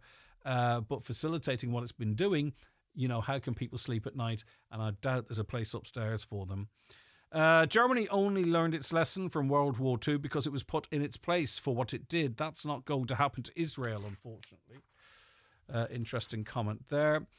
Finally, before we take the bingo numbers, hi Greg, it's great to see the dog warden out in our area this last few days checking that dogs are licensed and under control. It makes such a difference. Wow, okay. Tell us more about that. That's something we've been banging on about for ages in terms of, I know dog wardens are stretched, and I know their job can be somewhat 9 to 5, and that's not their effort. It's just in terms of when they're contracted. But if they're out and about checking that dogs are on the leash, etc., I think that's really positive. Let us know where. It's time for Vision Ireland Bingo on Highland Radio. It's Friday, October 10th. Playing on a yellow sheet, reference number is S5. It's week 41. Today's numbers are 16, 75, 66, 20, 56, 13, 39, 43, 10 and 25. Phone your claim to 9104833 before midnight tonight, leaving your name, contact number and the name of the shop where you purchased your book, and we'll call you back the next working day. Get all your Vision Ireland bingo information at highlandradio.com. Students, want the chance to win the tech you love? Curry's on the Neil T. Blaney Road in Letterkenny, in association with Highland Radio's Saturday Shuffle with Paul McDevitt, are on it. There's €800 in Curry's tech vouchers to be won. So get into Curry's this week, pop your entry in the Curry's roulette box and wait for the call to join Paul McDevitt between 12 p.m. and 2 p.m. live in store on Saturday for your chance to win. There'll also be special tech offers on the day up to 6 p.m. Curry's, Neil T. Blaney Road, Letterkenny. Win the tech you love. Angledy returns to On Green on Letterkenny Saturday, October 25th with a brand new show, Further Adventures in Womaning. Usually, half the audience goes, but obviously, it's a very popular procedure in Letterkenny. Tickets at ongreenon.com. Mid-season sale now on at Meehan's of Raphoe. Ladies' trousers, tops, knitwear and jackets all reduced. Ladies' dresses half price. Ladies' shoes all €10. The mid-season sale now on at Meehan's of Raphoe. The 9 till noon show is brought to you by Letterkenny Credit Union, offering low-rate car loans with fast approval. Apply online at letterkennycu.ie or in office today. Are you feeling stressed, in pain, or in need of a reset? Imagine a place where gentle healing vibrations, light and sound gently wash over you, nurturing both your body and mind, melting away tension and easing pain. This is possible at Beyond Light Therapy, designed to support deep relaxation, renewal, and your body's natural ability to heal. People report a sense of calm, improved mood, mental clarity, and renewed energy. At Beyond Light Therapy, where health begins, experience the first 60-unit energy enhancement system on the planet. Call us today to begin your journey. Looking for major savings on your favourite brands this autumn? Enjoy an extra 20% off sale items at McElhenney's department store for a limited time only. Visit us in Ballybuffet to avail of this in-store exclusive while stocks last. Shop in store and save big with McElhenney's extra 20% off sale today. Welcome back to the programme, and I'm joined in studio by surgeon and Model 3 Hospital Project Manager, or lead out, Letterkenny University Hospital lead clinician, Mr. Michael Sugrue. Good morning to you. Thank you so much for joining me. Good morning, Greg, and thank you for asking me to come on. No, it's great to have you with us. And I want to start with one of the big nights in the calendar, and that's the Northwest Breast Cancer Ball. It's in aid of breast cancer research, and it's Friday the 5th of December in the wonderful setting of the Silver Tassie Hotel. Tickets available now. That's right, Greg. I think it's about our 15th year of the Breast Ball. It's usually a sellout, so it's a great night out. It's a community night out rather than a medical night out, and it's a celebration of people's well-being, and it's lovely we have some patients come, some relatives, but it's community, and it's a fantastic night out, a bit of glamour in early December. That's it. And also too, what a fancy way to celebrate your Christmas if you wanted to take a table as a business or something. Yeah, it's fantastic. You can get a table of 10. It's they're €60 a head, and it all goes back into the breast fund. So it's a good night out. It's relatively reasonable, €60. I've seen some other events they're upcoming that's quite a bit ahead of that. So obviously you've put some thought into the price point. Yeah, well, we like people to come. They can donate on the night. There are multiple auctions and raffles. It's a fantastic committee. So there are opportunities on the night. If they feel people want to donate a bit more, they can, of course. But we like to make it accessible for the people rather than making it expensive. Yeah, it's a great night out. It's on Friday the 5th of December in the Silver Tassie Hotel. There's a drinks reception from 7:15, which is always lovely, that moment, where everyone's just milling around and you can hear the chink of glasses and the murmur of conversation and the laughter. Dinner's at 8 and the dress code is black tie formal, so this is your opportunity to dress up.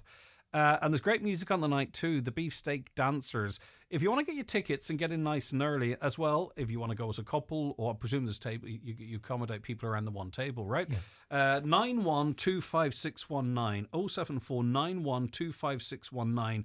And what might suit a lot of you as well, because you're listening to us right across the region, is there is preferential accommodation rates available on request at the Silver Tassie Hotel. So if you want to make a night of it and you just go up the stairs rather than trying to figure out how you're going to get home or undertake a drive, that's a great option for you as well. So great band, the Beefsteak Dancers. And of course, Noel Cunningham is your host. Yes, and always great words of wisdom from Noel and laughter. So it's a great night. I mean, we use the funding to inject money into our research program, our patient well-being. And we're very pleased. We just had a publication published last week in The Surgeon about our lymphedema rates and our management of lymphedema in Breast Centre Northwest. And this was a prospective study over 3 years. That means we followed the patients for 3 years, Greg, which is going forward rather than trying to look back. Very exciting, and great teamwork by Angus Lloyd, one of the senior registrars, Alison Johnson, who is our research assistant and employed by community funds for 7 years. She was actually employed as a research assistant by people in the community. That's amazing. And the work that has been done by the unit, by Alison, the medical students, the registrars, the breast nurses, Nicola and Geraldine, and now Brenda, is just fantastic. So this paper is a good example of how we've analysed our performance here in Letterkenny, and we're very pleased with our lymphedema, swelling of the arm. And people have this great fear, Greg, about having breast cancer surgery. They're going to get lymphedema. And our results are better than international averages. So we're very pleased. And how is that achieved, Michael, or is it too technical for us to get into? It's probably a little bit technical, but it relates to the type of surgery that we do. So we work with oncology, Karen, Chris and Vuzak, the three consultant oncologists. We work with our radiotherapy team in at Nagalvin. And between us, we try and optimize it. But it's really about surgery. And you have to be careful with your surgical technique. So Mr. Varsigalis and myself contributed to this, and we're very pleased with that. The other research work that we've done, funded by things like the Breast Ball and Christmas lights in Kilmacrennan and golf outings in wherever, are things like how to reduce re-excision rates for ladies undergoing breast cancer surgery. So with surgery now, Greg, you want to remove the entire tumour, preferentially on the first go. Now, that's not always possible. And our results on that are very, very pleased. So the team effort there in getting one of the lowest re-excision rates in the country is a direct result of research. And that, of course, benefits the patient, but the patient's not necessarily going to be always always aware of these advances either, are they, really? I mean, they will just, hopefully not have to have a re-incision, or less likely potentially to get the swelling that you talk of. But it's because you can't say, in other words, what I'm trying to get across here is that we are feeling the benefits, but you guys know where those benefits are coming from. That's right. When you're diagnosed with breast cancer, it's a very difficult time in your life. It affects your family. It's a journey that starts and goes in and comes out. It takes a year, Greg. The fine print research is very hard to translate into clinical care. And people don't understand that, but it's really, really important. So it's the attention to fine detail, the planning of your operation, the use of specimen x-rays while you're asleep in the operating theatre, and we have wonderful systems in Letterkenny for this, all add up to make your outcome better. So it's quite an emotive time, and there is a limit to what you can tell patients. It's not that we want to hold something back, but not smother people in information either. Yeah, so it depends on the patient, you know, and you have to tailor what you're going to tell the patient to the patient's particular wishes. But it is a very supported environment, and this year has been one of our busiest years ever with breast cancer diagnosis. We're 25% more breast cancers this year than last year. Why is that? Is I it think the population changes? Is it? I think cancer is on the increase generally. Right. I think there is a big challenge with what we're eating in terms of our weight. It is becoming a challenge, and it's recognized now that if you're overweight, you've got an increased risk of breast cancer. I think people are more conscious of it, and we're getting a lot of older patients coming in now that might have held on to their cancer. So that's really good. Okay. And your listeners need to know that there is a supportive mechanism there. It was interesting. I was at a book launch last night by Priscilla Key, Writing for My Life, and her funds from this book will go towards the breast ball. And one of her poems, Greg, really struck me. And can I read a little excerpt? Of course you can, yeah. And this is a poem about a family member of hers who was diagnosed with breast cancer. And Priscilla was in the actual consultation room. And I'll just read a segment of the poem. And it's a wonderful book. It's available from Bookmark today, and some proceeds go to the Breast Fund. So she talks about that consultation room interaction. In this case, it's a family member with her husband. Preparing for the battle and never placing blame. You'll face it like a warrior. Give all you have upon the sword. It won't remember how you felt, but only how you roared. And on into the darkness you'll struggle for the light. There you'll find us waiting, guide you on through the night. If ever you should doubt your strength, when your soul is tired, just look behind. We'll carry you, walk you through the fire. He held your hand. I took a breath. I looked at you with pride. You'll take this cross to carry, and we'll travel at your side. So, that epitomizes everything about being diagnosed with breast cancer. There is that support from your husband or your partner or your wife if it's a man, your family and the unit. And the support that has been developed by like Geraldine McGregor and Nicola and the breast nurses and the team in there is just tremendous. So it is a sad time to be diagnosed, but looking at it positively, the outcomes are so much better with breast cancer, and our oncology team can provide everything in Letterkenny that's provided anywhere in the world.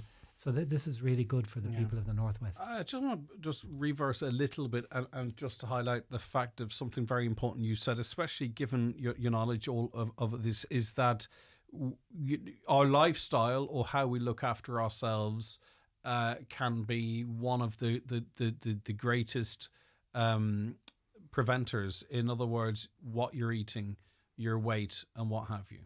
A lot of stuff is out of our control. Okay, but there is some stuff that's within it. Now, it doesn't mean you're immune or anything, of course. But when you're looking at reasons for increases, and I get the reference to the older patient as well. But it's just hope it lands with people that potentially, some lifestyle changes, a bit of exercise or what have you, could be very beneficial to you in best reducing the chances of you getting cancer. Yeah, there are three key things in breast cancer, really. One is your family history. And we have a tailored program in Letterkenny, in the Breast Centre Northwest, a personalised tailored program to identify people of higher risk. So if your mom or your sister have breast cancer, your risk is doubled. And if your mom and your sister both have breast cancer, your risk is tripled. So they're a special group, Greg, that need that extra monitoring. So that's your family. You can't do anything about your family. The next thing then is your estrogen exposure. And that relates to when you first got your periods or when you're going to the menopause, but it also relates to your body fat. And it's recognized now that potentially your estrogen levels will rise the more BMI you have. There is the metabolic syndrome in people who are overweight with a high BMI. So the more weight you put on, the risk of cancer increases. The third thing then is your social side of things, and that's alcohol and exercise. So I think that watching what you eat, the issue of processed foods is becoming an issue globally, and putting on that weight. So I think when you're about to eat your lunch today, your listeners, you've got to look and say, how much sugar is in this? You know, there are so many different substitutes that you can place on that. And I always pick up great words of wisdom from my Pauline at home, and I'm always monitoring these things now. And if you look at the sugars are the key. And it is, if you look at those old family photographs, Greg, when we were in our 20s, how thin we were and how we've changed. Yeah. You know, our plates have got bigger, our serves have got bigger, and the content of sugar has got much bigger. Yeah, okay. It is very good advice. We do fantastic, when I say we, I can't take any credit. You do, and your team do fantastic work in terms of research, and not just actually the research that you do, but the funding of it, and to get it published in recognised journals like The Surgeon, for an example. How do we compare, not wishing to in any way put any of your colleagues down, but is this happening across the country, or are we outliers in terms of our focus on sort of research and development? There's some fantastic research going on in Ireland in all areas, but in breast cancer specifically, there are major units in the principal university hospitals, the like of Galway University Hospital and Beaumont, who would have a specific focus on detailed breast cancer work, and this would be at a molecular level in the biochemistry in the cells. Now we can't do that in Letterkenny because we're a Model 3 hospital, and it's very difficult to do that, but it is appropriate that they're doing it in the university hospital. So there is a lot of research going on in Ireland. In terms of us here, we focused on family history. We focused on wound infections and wound bundles. I mean, it was wonderful. At the Cleveland Clinic about 3 years ago, I was a guest speaker, and they took on our wound bundle that we use here, because our wound infection rates are very low in Letterkenny in breast surgery, and that's something that we've published on in the past. So this is small research, but it translates to better outcomes. Okay. Yeah.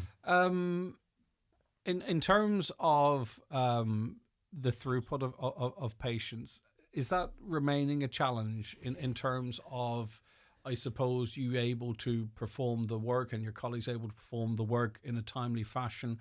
You know, there's lots of figures that are out there and contested and framed in different ways, but I mean, you are literally at the coalface. We really hope promised investment and development does come to pass, but how great a challenge is it for you to, if I could put it as crudely, get people that need to be on the operating table on the operating table? Well, breast cancer is fairly unique. It's in that it's quarantined. Okay. So the ladies who are, speaking generally it's the ladies of course, but the patients who are requiring surgery are never cancelled. Okay. So, and that's great. So cancer surgery has that unique quarantine in all hospitals. So their treatment as such for surgery is never delayed. You know, there may be an occasional case that's cancer, but it's extremely rare. So the numbers that come through, we've had 2,700 patients come through the breast unit so far this year. That's just over 2,500. So by the end of the year, 3,500 patients will have availed of Breast Centre Northwest. That's a fairly large volume, and we'll have about 110 patients with cancers. So providing that service, we run extra clinics sometimes at the weekend. We had one last weekend, and we'll have one in 2 weekends' time. I'm doing extra clinics at the moment myself to facilitate the departure of my colleague, Mr. Varsagallis. But in terms of the future, we've just appointed a second breast radiologist who'll be coming in January, so that's really good. Dr. Schreier does a marvellous job, and he'll be accompanied by another. We've advertised and interviewed for a second breast surgeon, and that surgeon, hopefully, that was last week, Greg. So these things secure the future of the hospital. Accept the offer, whoever you are, please. So it's really good. Yeah. Can I just ask one other question then too? Sorry, I meant to ask this a little earlier on. Sort of if you take the last 15 years, so say, 15 years ago, 10 years ago, 5 years ago to today, how has cancer treatment developed over that 15 years? I'm just thinking of someone who went for because I heard recently of tests being, blood tests being sent away so that, the treatment could be very specifically tailored. I don't know when that began, but, has there been very noticeable improvements in care and I suppose then outcomes over that time frame, or is that too crude a question? There have been remarkable improvements. There have been remarkable improvements, particularly in oncology, and less so in surgery. I'm a surgeon, but oncology have really made great advances, and that's targeted therapy. What do we mean by that? When I'm talking to my patients, the common type of cancer is, say, a black-haired variety. Then you have the red-headed variety, and then you have the blonde variety. There's different types, like the COVID virus. There are different particles on the cancer. So there is a subgroup who had a very poor prognosis up to 10, 15 years ago. They were HER2 positive patients. That's a little protein particle, for simplicity's sake, on the outside of the cell. Well, with a drug called Herceptin and delivered by the oncologist, they have had a transformation in survival. Wow. And it's remarkable. So you can operate on a patient now who's had a complete pathological response, no cancer left when you operate. So oncology have made great strides forward, okay? And that's due to research. The second area in surgery, we have de-escalated surgery significantly. What do I mean by that? We tend to do less armpit surgery in the axilla, removing less lymph nodes, and that is obviously going to be better for the patient. So we've new techniques in surgery, so our wounds are better, all these things. So that adds up. We've improved our understanding of patient outcome, the importance of getting patients involved. So there's the empathy and all that. We're much more aware of that than we were 20 years ago.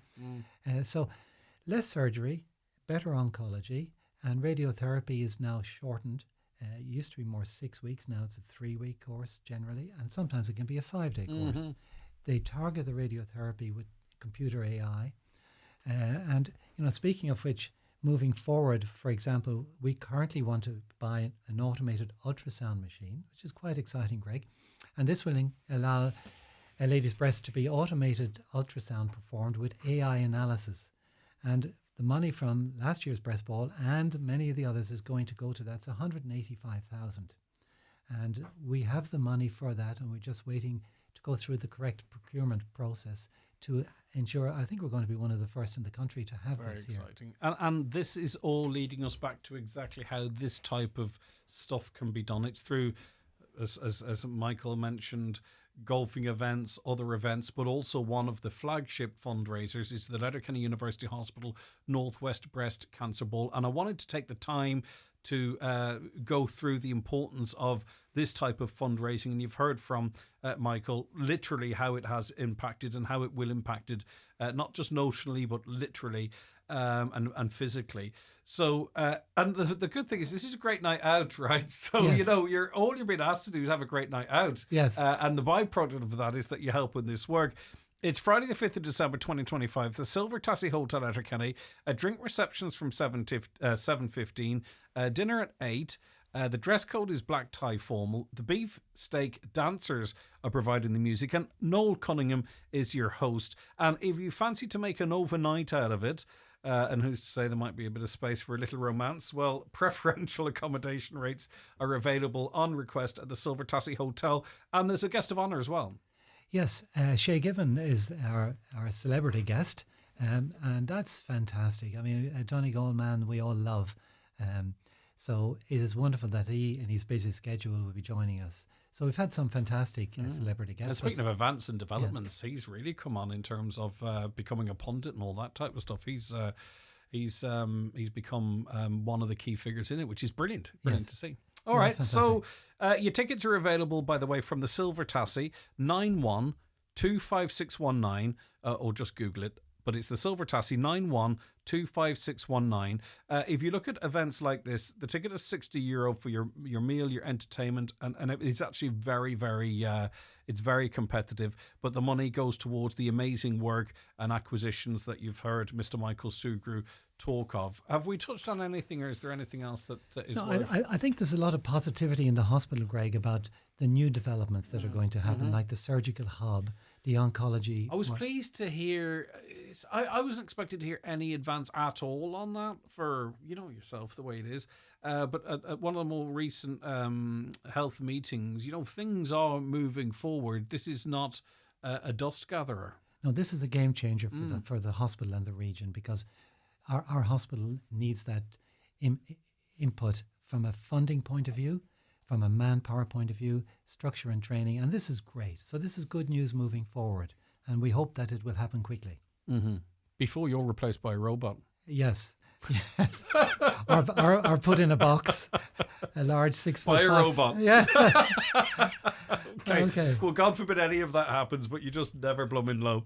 All right, Mr. Michael Sugrue, thank you so much for joining us. Of course, we'll remind the listeners about this big night on the 5th of December in the Silver Tassie Hotel. I was at a 100th birthday party, would you believe it, at the Silver Tassie Hotel recently, and hadn't eaten there in a while, and it was lovely. It's a beautiful set and great staff. Yeah, they do a fantastic job. They're amazing. And it's actually a nice walk up. It's got that kind of a...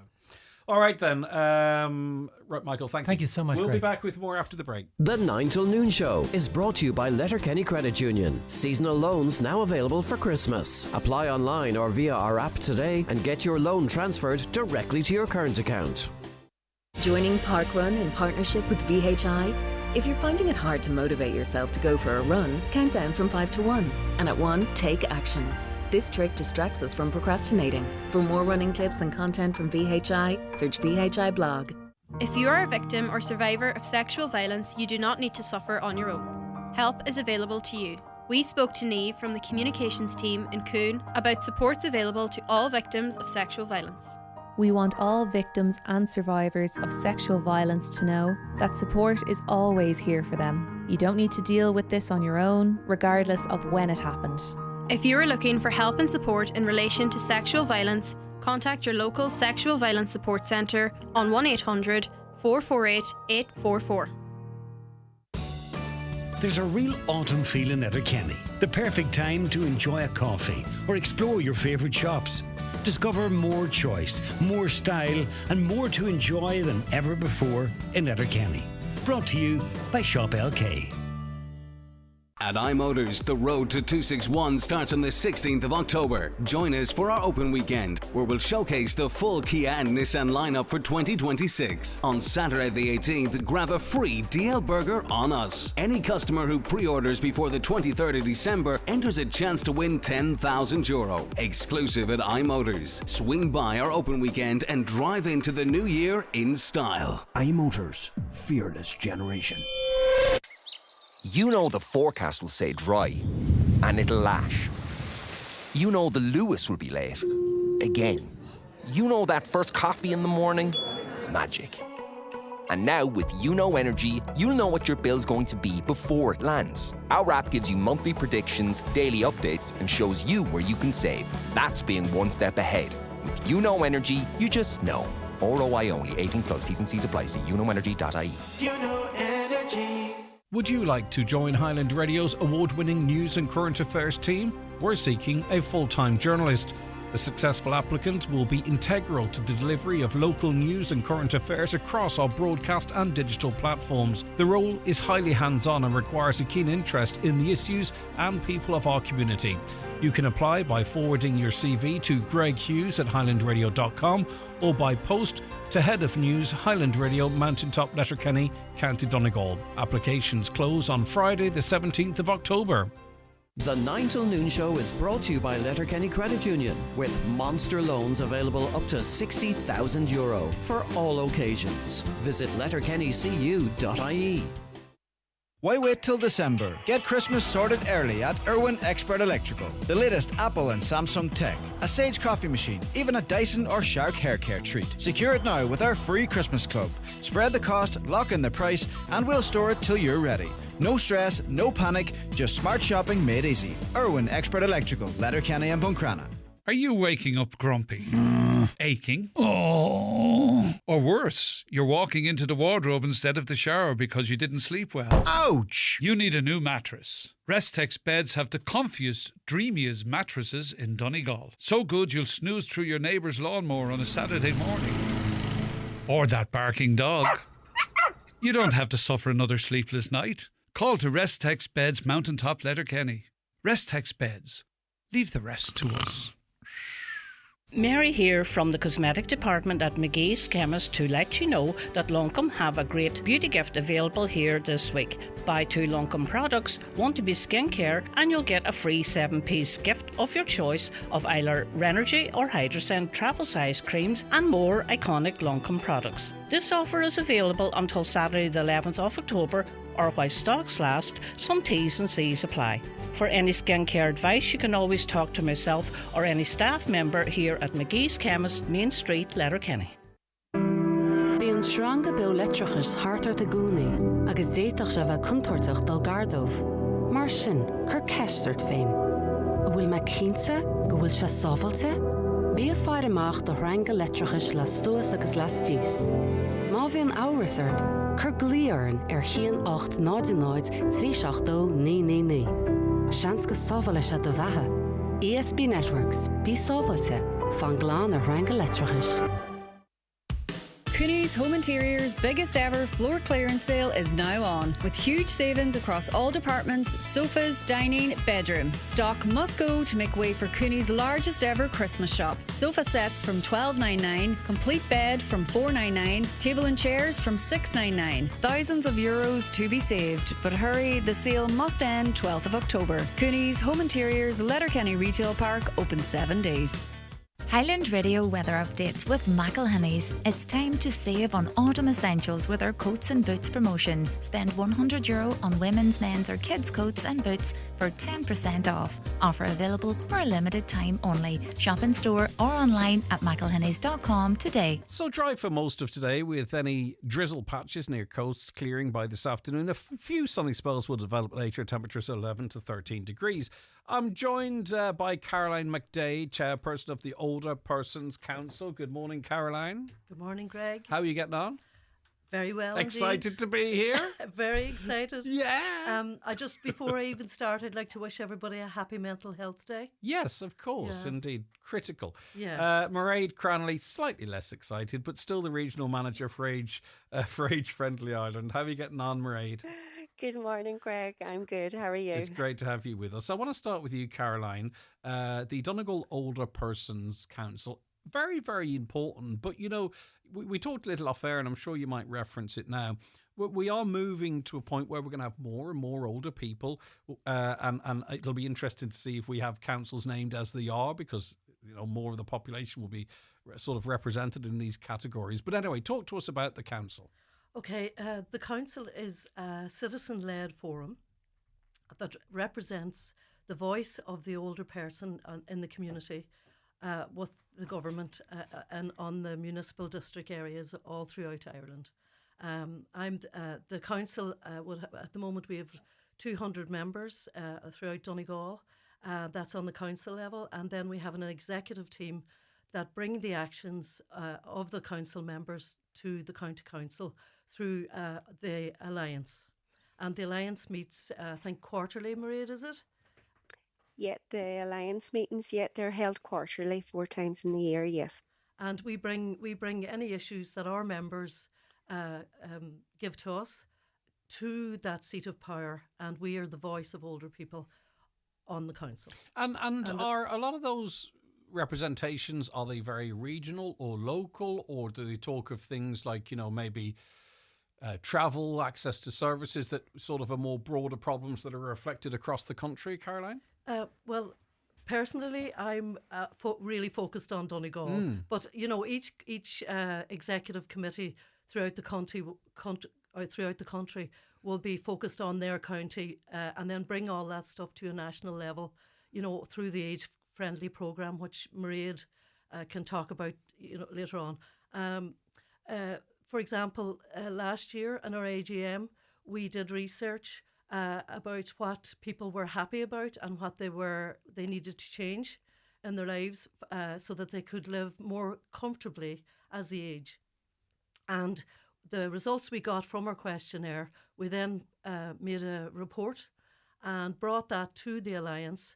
And now the council have that report from our actual members that states really clearly what older people in Donegal need in terms of their housing, retrofitting, community connection, mental health, transport, better access to transport. So our AGM is really important for getting research done. And by it's our complex, members. of course, but really, actually, what we're talking about is the sort of basic, what you would hope, social structures to live happily, not lonely, Yes. engaging and comfortably, right? They're not looking for anything beyond that.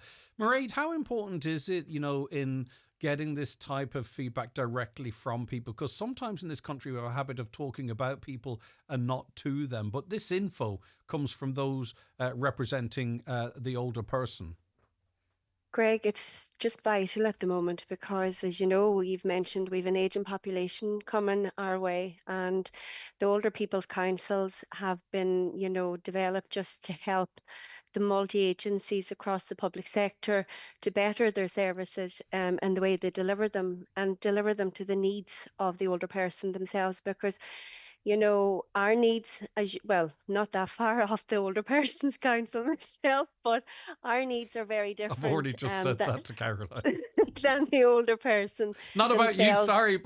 sorry, not about you, Mairead. I have to clarify that about myself. Sorry. Well, the age bracket we look at, Greg, is from 55 and over. They're the age group that we would consult with. But in saying that, when we say age friendly, we're talking from the cradle to the grave. From the day we're born, we're aging. So if we're doing walkability audits, we'll consult with the buggy users as well, the parent and toddlers, the wheelchair users and whatnot. So we would, when we're doing consultations or engaging with older people, we try to reach the full diverse group, the vulnerable older person to maybe the person that is quite active and living in towns. So again, we would have our challenges trying to get to the person that's out in the rural areas. Last year, fair play to Donegal, they took their AGM out to the Gaeltacht area out in Gweedore, where this year now they're gone more central to Letterkenny, but in saying that, there is transport, available maybe through local link and whatnot to bus people in and out from the more rural parts of Donegal. Yeah, I to mean, the get their truth voice. is we are such a vast county that people are always going to have to travel to any event, no matter where you put it. Caroline, I mean, obviously, say, for instance, post-budget, people have things to say and maybe concerns might be exacerbated. How do I put... I mean, if someone now, a pensioner, someone on a pension, were to only spend their money on food, the 10% increase would only be 70% of what they'd actually need to stay where they are, right? So that's the relationship between increases and inflation and all that type of stuff. But, how powerful a lobby group do you think the councils are across the country in influencing government policy? Well, we're not a lobby group as such, and the way you would understand that. We're more of a voice. But I think that voice, our voice will become louder with the more members we have, and the more members we have, the stronger our voice. And what I would really like to say today is, if you are over the 55 bracket and you do feel strongly about ageing in place and having a better quality of life as we age, please contact us and get involved. It is voluntary, but it's if you are the type of person who has the energy to attend events and to get involved in research, get involved in the walkability, because there's a saying. My son is an engineer, and he says all the time, if you design for old age, you include everybody. Yeah, no, for sure. I was thinking that as Mairead was speaking. Mairead, did you want to come in there? Yeah, Greg, just in relation to the Older People's Council, what Caroline said, they're not a lobbying group. What their role is to co-design with the older, with the agencies. They will come up with the issues and the concerns, but their role is not to, go and That's right, and it's to come up with the solution to the problem. And it was only I that used the word lobby, really, but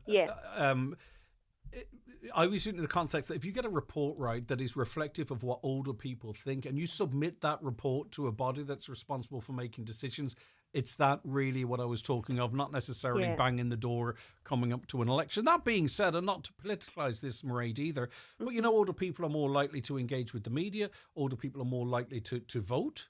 And it all comes down to that. So it is a powerful, I was going to say the word lobby again, it is a powerful group, Mairead, It is older people. a very powerful group. In achieving yes. what they wish for themselves. Yeah. I think. And also, too, Mairead, do we have to be conscious of the fact that sometimes we think this is other people, right?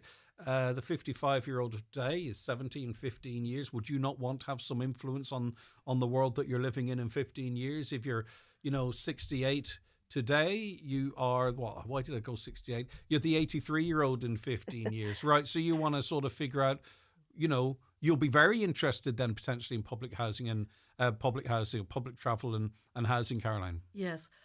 We're interested in every aspect of life.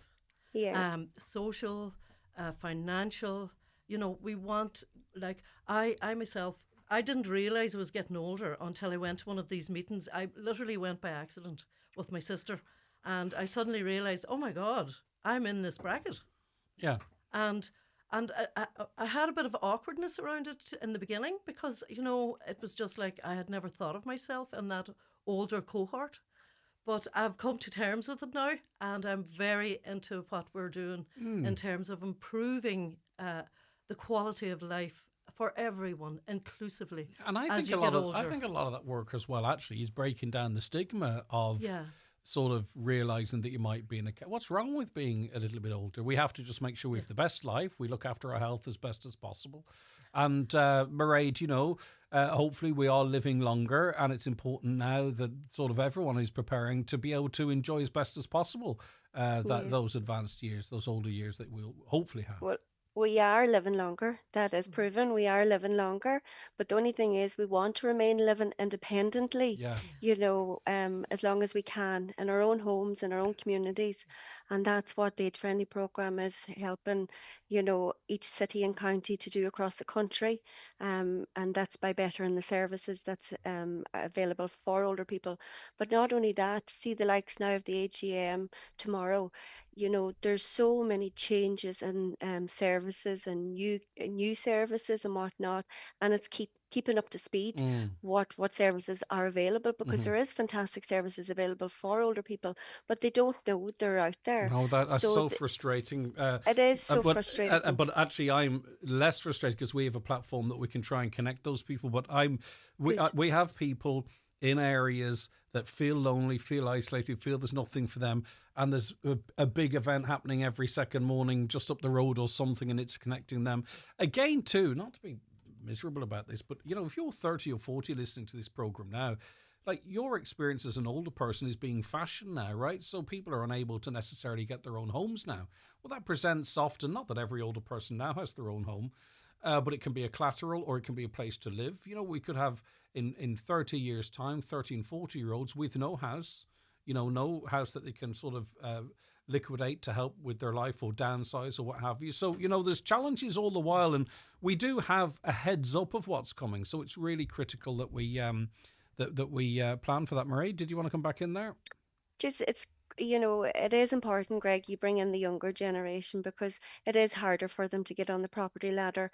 And there's many's an older person living maybe in a 5-bedroom house, hard to maintain, So it's the coming up with the ideas and coming up with the plans, to see how to work it better, in the for the future. But then there's many's an older person that don't want to move out of their home, and that's, you have to respect that as well. But at the same time, is it something, there was a show, I think it was on last year, where the students came living with the older person and rented a room off them. So is it something that will work for you? Yes or no? It just depends on every individual, but at the same time, there's things that we're looking at national level as well, as in the right sizing, downsizing, for housing. That because there is older people with bigger houses, and as you mentioned, the pension, but we have to have a strategy that there's a buy-in to it. Listen, Mairead, thank you very much indeed. Mairead Cranley, Regional Manager for Age Friendly Ireland. I've completely lost track of the time. I don't know, Caroline, but listen, it's all about the AGM. That's on Wednesday, it's on the 15th. Wednesday the 15th. Yeah? Okay. And if you would like to come to the event, it's a free event. We have lots of really interesting stalls there, information stalls for services for older people. And we have a music at the end with our guest musician, Eddie Gallagher, a brilliant country musician. So we're hoping to have a really good day. Brilliant. Okay, so that is the AGM. It's on Wednesday. And all this conversation was about you getting involved in that and having your voice heard, getting together with other people 55 and older. It's in the Clannery Hotel in Letterkenny on Wednesday, the 15th of October from 10 a.m. to 3 p.m. Caroline McDade, chairperson of the Older Persons Council. Was it that bad? No, didn't I it tell was you? grand. Okay, didn't I tell you? Thank you very much. All right, thank Greg. you very much indeed.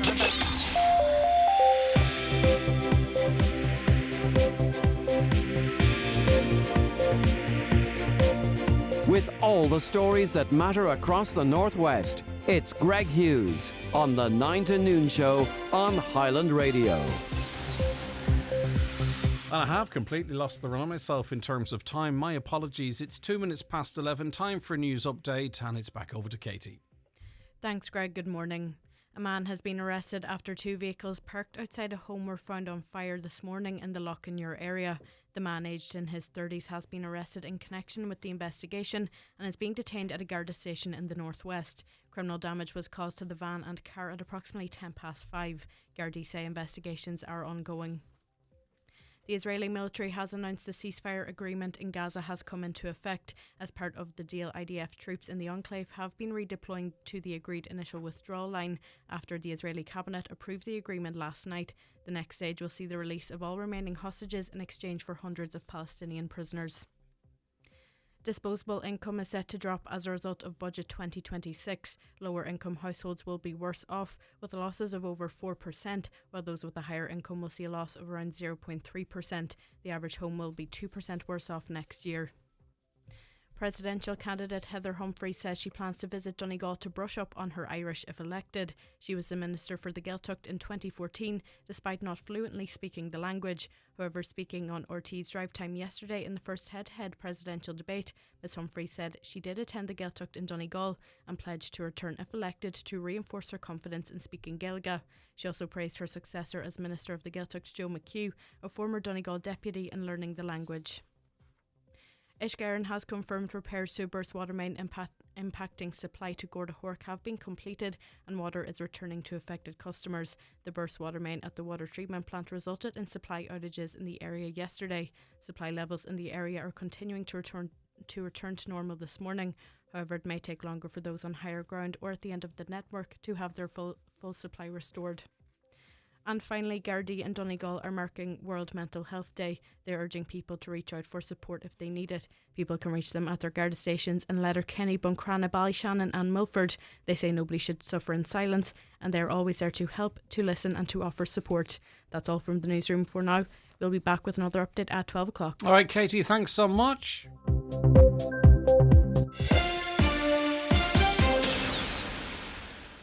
The 9 till Noon Show with Letterkenny Credit Union, now offering mortgages from €40,000 to €600,000 with no hidden fees or transaction charges.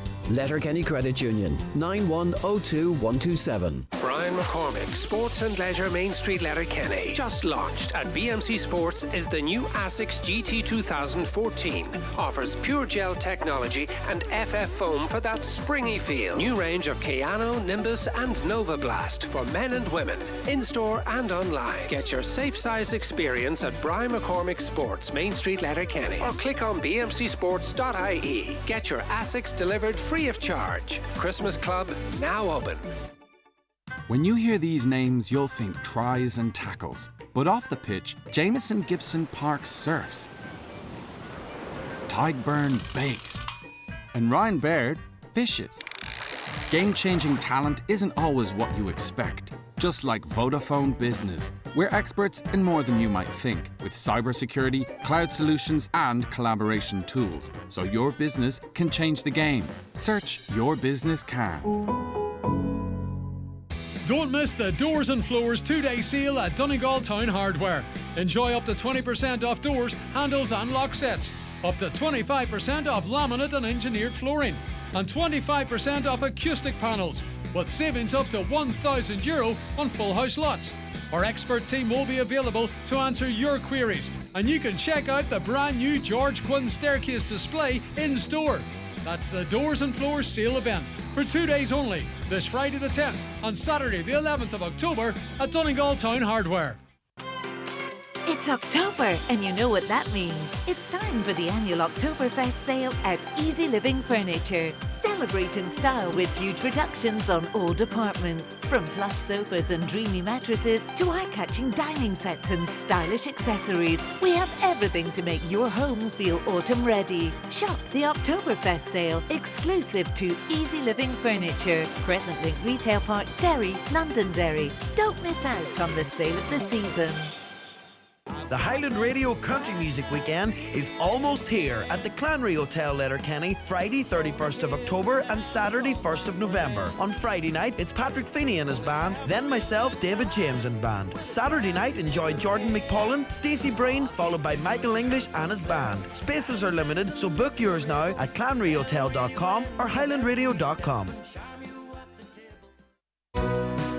Fearing the weekly shop? Your money now goes even further with our new Aldi Price Drops. Fill your bag with your faves, fresh wraps, pesto, maybe pancakes? You know, good food, the bits you need, and the treats you deserve. Then head to the till, check the bill, and breathe. Save even more with Aldi Price Drops. Now, I want to play a very special request and wish a very happy birthday to Kathleen Doherty, who's 95 today. Have a wonderful day, Kathleen, from Sarah, Anne and all of us here at Highland Radio. A big thank you to Ronan and Wendy McElwain for their years of service as our local post office. It closes in Fanad today. That's a big deal for the area. Can you please play a special request for Kathleen Doherty, Ballabafay, who's celebrating her 95th birthday today. Granny Doherty, as she's affectionately known, is doing great and will be looking forward to all her visitors calling today to help her celebrate. From Siobhan, Tommy and all the family. So there you go. Hopefully she's listening. Have a wonderful day. Kim Tully's Engaging Dementia CEO. Good morning, Kim. Sorry for holding you there. How are you keeping? Problem. Thank you very much for having me. Good stuff. Talk to me about the Engaging Dementia organisation. Exactly. So we were started about 35 years ago by Sister Mary Threadgold. She's a speech and language therapist, and she would visit people in nursing homes and see the people with dementia with no activity. So she created the Sunus program, which involves music and the senses and reminiscence, and it's really lovely. And we think it's in about half the nursing homes around Ireland. Then over the years, we've created other trainings. We also have an annual conference that's going to be in its 18th year next year. It's the largest dementia event in Ireland. And then we also started the first Dementia Cafe in Ireland in 2011 in Donnybrook. And we support the Irish Dementia Cafe Network with almost 70 cafes around Ireland. Amazing growth. And we'll talk about some of those that are locally accessible. But just by coincidence, a conversation before 11 also mentioned the fact that we have an ageing population. And there's no doubt that that's the case. 64,000 people living with dementia in Ireland at the moment. That's the official figure. That's expected to increase by €150,000 by 2045, purely because more people are living longer. And in Donegal, there's an estimate of 2,200 people with dementia. And 300 of those, by the way, are under 65. Just to break another misconception, potentially, that this is always affecting older people. So this is something that's going to increase dramatically. And it's something that we need to, and you guys are, but us as a society, I suppose, need to recognise more, Kim. Exactly. It's going to affect more and more people. So as you said correctly, it's not just something that affects older people, but age is one of the largest risk factors. So the older you get, the higher is your risk that you would get a dementia.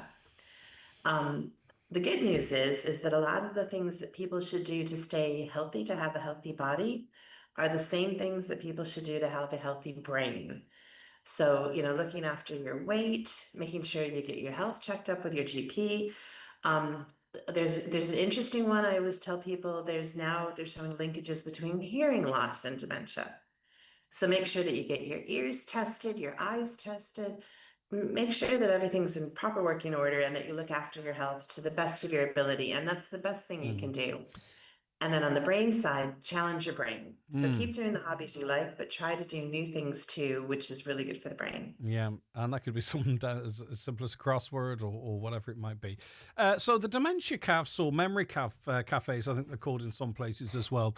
How do they work? Why are they so successful? What do they offer that appeals so much? So a lot of times, unfortunately, a diagnosis of dementia can be a very isolating thing. There's still, unfortunately, stigma attached to having a dementia. And this is just a safe place for people that are living in the community to go with their family members, to meet other people that are in the same situation, to get information, but also to have a laugh. It's really important to realize that socializing is really important for the brain. So if people just stay at home and isolate themselves and that's not going to improve the situation. Whereas we think coming together, sharing information and trying to be as positive as you can be, that will improve everything. Yeah, so really we could almost look at the brain like a muscle, and the more it's exercised, the more useful it is. Obviously, listen, it's not all about how engaged you are with others or whether or not you're looking, but these are all factors, and the busier you are mentally, the better.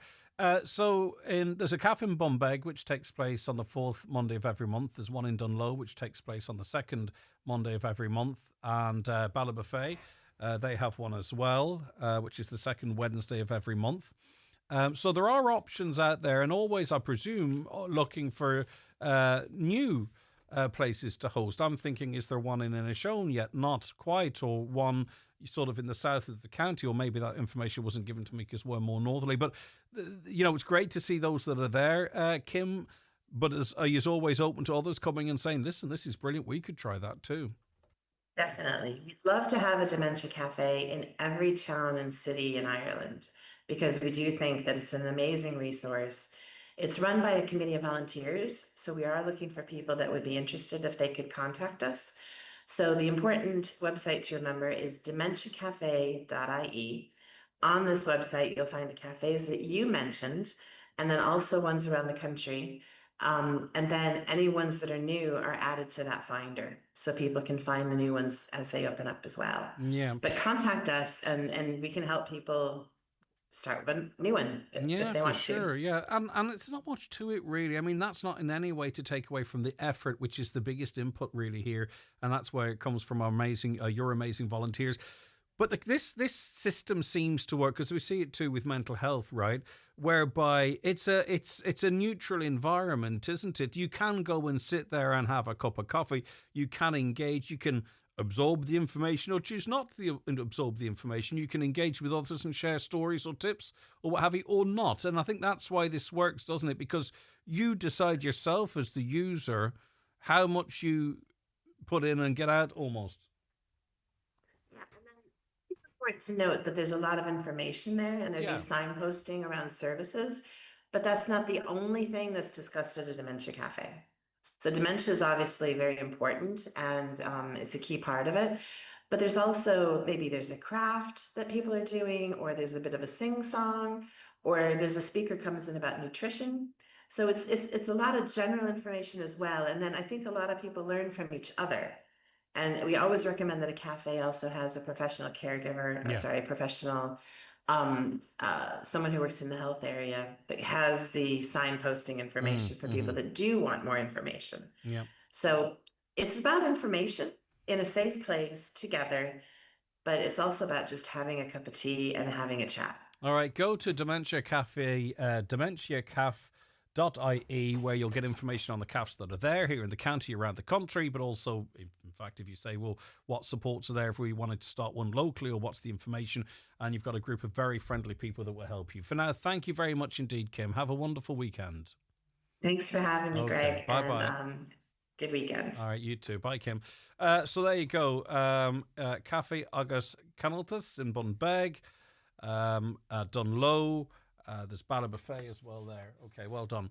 There's going to be a man in Washington not very happy because the Nobel Peace Prize winner has been announced. It's Venezuela's opposition leader, Maria Corina Machado. She's won the Nobel Peace Prize. The committee said she had promoted democratic rights in her country in opposition to President Nicolas Maduro, widely considered a dictator who's carried out election fraud to stay in power.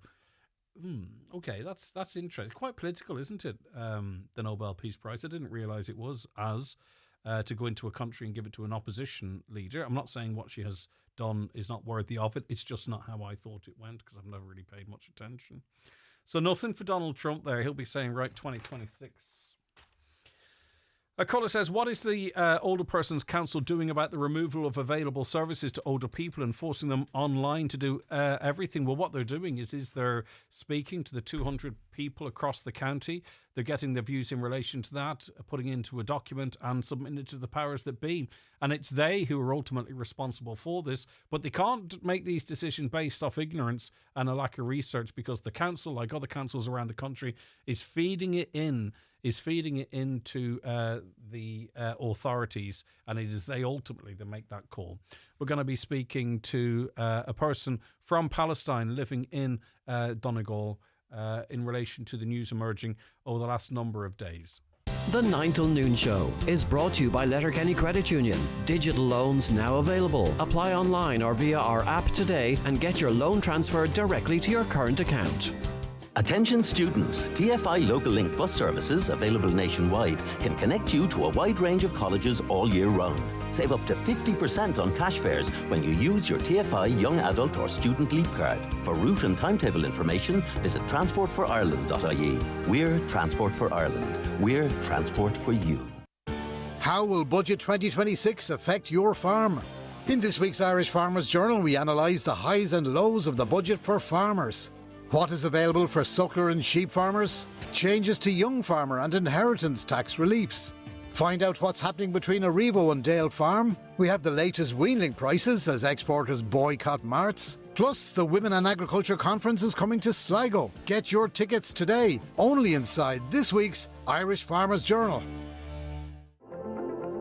Ireland's move to a cleaner energy future is happening right beneath your feet.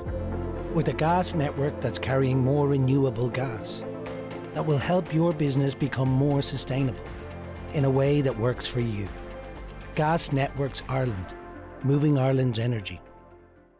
Granny, did you hear what I said? If you've been saying, what was that? A bit more lately, it might be time to have your hearing checked. At Connect Hearing, we don't just fit hearing aids, we help you hear life again. From tiny in-the-ear styles to Bluetooth connected devices, we fit the best solution for you. Call 074 911 3296. Connect Hearing, connecting you to life. CFC Interiors are wrapping up 50 years in business with the Furniture Show NI 50th edition. Our biggest ever sale ends this weekend. Final days for massive savings, exclusive offers and unmissable giveaways in every department. Only at CFC Interiors, Campsie, Derry, Cookstown and Abbey Centre. Act fast. The Furniture Show NI ends this weekend. Shekalaha Ama Highland Radio. Arna Dortugat ag Airgrid. Uproar agus Forbor an go letrahas na Héireann. Airgrid. Pobal a guachtu, era a guachtu. Teshe. Right, it's 11:20. Majida is from Palestine and living in Donegal and joins me on the programme now. Thank you for joining me. I hope I got the pronunciation of your name correct, Majida. Yeah, it is correct. Good Okay. morning, everybody. You've been living here in Donegal now for 2 years, but like anyone, you would be keeping a very close eye on what's happening in Palestine. And whilst not there for the last 2 years, I'm sure you've been incredibly personally affected by it with family and friends and what have you. You're one person. What has been the loss to you from Israel's action on Gaza? The loss is not only the people who I love, and they are my blood, my family, my own family, and my friends, my neighbors. Actually, everyone in Gaza, it is a lot for me. The the place, the history of Gaza, the building, the university, the hospital, what make the needs of the people that killing all the dreams of the life for me, or what means the life for me. Your family now currently living in the south, and it's not by choice either. They've effectively been herded to the south by Israel. Have you had any contact with them since the first phase of this peace agreement was announced? Yeah, we 24 hours now we are in touch because I want to know their movement, because they supposed to go back to the other south, to Khan Yunis, but it's so difficult because many people are going there, and actually we are afraid to go there because many people, they are going to the same direction. It could be put them in dangerous again, so they decide to go to Jabalia, to other place.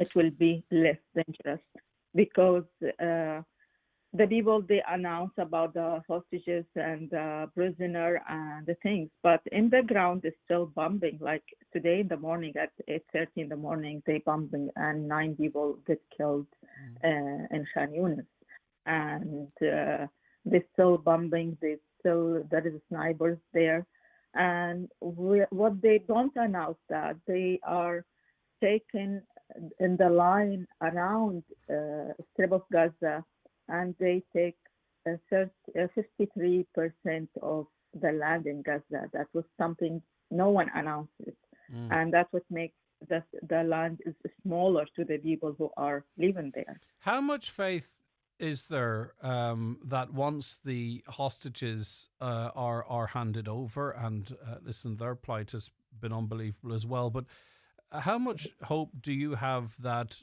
Israel would stick to its word, that once I suppose you might say, the leverage is gone, if I could put it like that, as crudely as it is, and I know I'm talking about other people's lives, but do you have any confidence, Majida, that Israel will stick to an agreement, and once they have their hostages back, continue to stick to that agreement? No, I don't have. I'm not positive about that because they announced in 72 hours the Israeli hostages, it has to be delivered to their families, but until now the Israeli, they are not agree with the people who in the list to be released from the prison in Israel, which does not make any fair and or justice, because okay, we will give you what your people, but we need also our people, and they doesn't agree to free them. This was a peace deal. Well, firstly, this was a war facilitated by the United States, it has to be said, but it is a peace deal that has been brokered by Donald Trump. What are your views on Donald Trump? Like everybody, to be honest.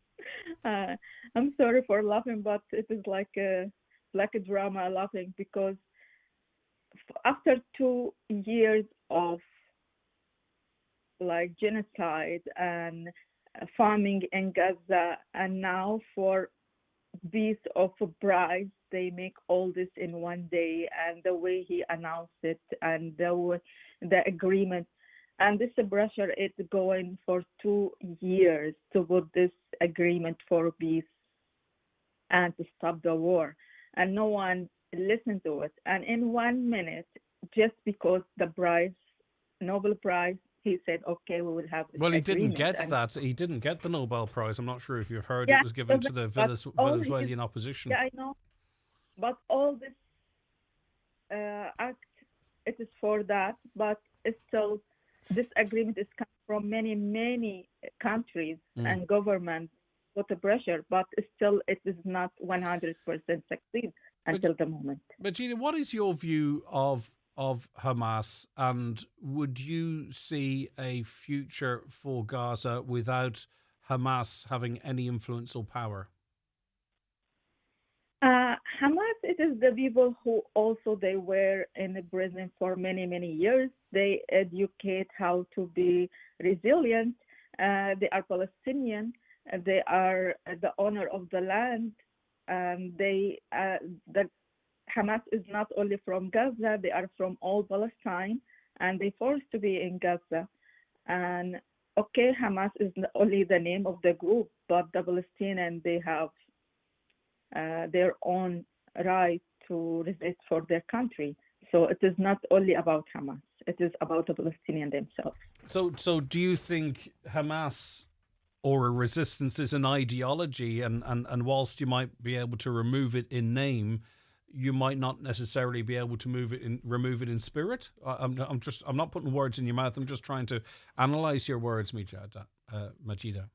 No, Hamas, they announce themselves as a political or as a fighter name, but everyone as a Palestinian, we will fight for our rights. So it doesn't mean we are Hamas or we are Fatah or we are any group belong. We belong to Palestine. We are Palestinian, and we fight with any name just to have our land back.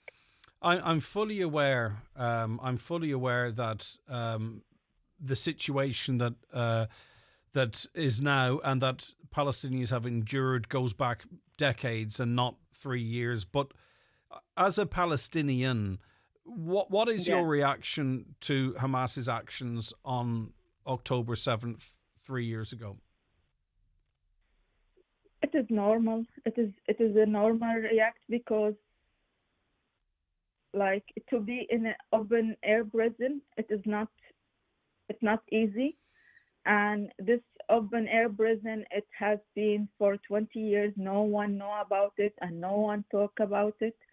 And this movement now, they just clear there for whole the world that what the people in Gaza, let's say just a minute in Gaza, the life in Gaza, it is going in like that for many, many years. What happened in October 7th, it just opened the eyes for entire world. So with that in mind, do you think it was a means to an end? Do you believe it was justified? Hopefully. I have big hope in Palestinians. They will do their best to end this war. Okay, we shall see how things progress from here. Majida, thank you very much indeed. Another caller from Palestine, also living in Donegal, says, peace is always good, but the liberation of the people is more critical. What has happened there can never happen again. Freedom of education, housing, etc. is vital. Watch the show live now on YouTube, Facebook and at highlandradio.com. The 9 till noon show with Letterkenny Credit Union. Simplify your debts with a debt consolidation loan from Letterkenny Credit Union. Call us on 074 910 2126 or apply online via our app or in office today. Dunn Stores is making dinner easier with brand new options like our delicious breaded chicken range. Choose from wings, bites or crispy tenders, all 100% Irish and available in flavours like southern fried or hot and spicy. Any two for €10. Or try our new ready meals with dishes like turkey meatballs and tomato ricotta pasta or Thai chicken curry. Any two for €8.50. Plus, you can save more with your €10.50 voucher. Dunn Stores, always better value. Terms and conditions apply. Vouchers can be used on next grocery shop. Do you suffer from high cholesterol, menopause symptoms, digestive issues, anxiety, aches and pains, or a lack of energy? The highly trained team at The Natural Way Letterkenny can provide advice on natural remedies for a number of individual health issues. The Natural Way also has its own brand of herbal treatments to help fight fatigue, relieve digestive discomfort, maintain a healthy immune system, and alleviate common menopause symptoms. The Natural Way at Letterkenny Shopping Centre, your one-stop health shop. Thinking about changing your car? Making the change is easier than ever at Kelly's Toyota, thanks to Toyota Approved Used. Choose from our extensive range of used passenger and commercial vehicles, including 242 and 251 demo models at great prices. Tested and approved by Ireland's most trusted car brand. All our cars come with a 12-month comprehensive warranty with flexible payment options available. Talk to Kelly's Toyota today. Toyota, built for a better world. Terms and conditions apply. With TUI, there's more choice than you think. Beach days or a city break. Weekend in Rome? Booked. Fly from your local airport? Of course. Just a hotel? Got them too. Number of nights? Take your pick. Tailor your trip with more options and more choice. TUI. Live happy. Students, want the chance to win the tech you love? Curry's on the Neil T. Blaney Road in Letterkenny, in association with Highland Radio's Saturday Shuffle with Paul McDevitt, are on it. There's €800 in Curry's tech vouchers to be won. So get into Curry's this week, pop your entry in the Curry's roulette box, and wait for the call to join Paul McDevitt between 12 p.m. and 2 p.m. live in store on Saturday for your chance to win. There'll also be special tech offers on the day up to 6 p.m. Curry's, Neil T. Blaney Road, Letterkenny. Win the tech you love. Ready to kick off your Christmas party season? Get the gang together for the big festive bingo party happening Saturday 29th of November at the Villa Rose Hotel, Ballabufay. It's bingo, but not as you know it. Expect festive tunes, cocktails, daft games, plenty of laughs, and a €1,000 top cash prize. Tickets are just €25 plus booking fee, and they're on sale now at Eventbrite or HighlandRadio.com. So grab your friends, your workmates, or your whole office and make it your Christmas night out. The big festive bingo party. It's bingo with a festive twist. Now, right across the region, there are people giving up their time and organising events all over the shop, really, for individuals, for causes, for organisations. And I just want to take a moment now to plug a few of these, by the way. So it's just something that might be close to you and you might be able to attend. So the Donegal Down Syndrome Association, they're running a Cars and Coffee event on Sunday. It runs from 12 noon to 2 and it's in the Carragart Parochial Hall. Donations welcome at the door. Tickets will be on sale for a raffle. You get to see some nice cars, get a cup of tea or coffee, and there's always some nice buns there. There's a tea day in aid of the Matter Hot Foundation. It's a fundraiser. You're invited to enjoy a hot drink and delicious baked goods while supporting a great cause. That's today. It's running until 3 p.m. at the Wesley Hall in Carndonagh. So get along to that. Get along to that if you can. Right now, do I take that lady in? No, okay. Coffee with a Cause. You're invited to join us to support Paddy McLaughlin Mooney as he takes on the Dublin Marathon in memory of his dad. It's a coffee morning to raise funds for the Irish Heart Foundation. This is in Carndonagh as well. It's in the GA Club in Fodden, and it runs on Sunday from 9:30 a.m. to 1:30 p.m. and all donations greatly appreciated. Right, Carrick Sheltered Housing and Day Centre, they've got an open day in memory of Rose Byrne in Roxborough, Kilcar. It is tomorrow, running from 2 p.m. to 5:30 p.m. There'll be light refreshments served. It's a family day with face painting and storytelling for kids, a cake sale, live music. That's tomorrow between 2 p.m. and 5:30 p.m. in memory of Rose Byrne. And the first annual memorial run for Eric Byrne takes place on Saturday as well. Registration from 12 p.m. at Carrick Sheltered Housing Reception. The charity run commences at 1 p.m. from Carrick. Refreshments served in Carrick after the run. All tractors, classic and show cars welcome. And funds raised will be split between Carrick Sheltered Housing and Carrick Day Centre. So that's Saturday. Two events taking place in Carrick. Today is World Mental Health Day. Good to talk, and it really is good to talk. It's not just a phrase.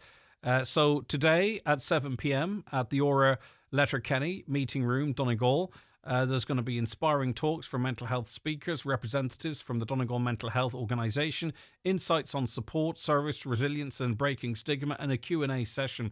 All are welcome and it's free entry. Remember, mental health matters to us all. Let's talk about it. That's tonight at 7 p.m. in the Aura Leisure Centre.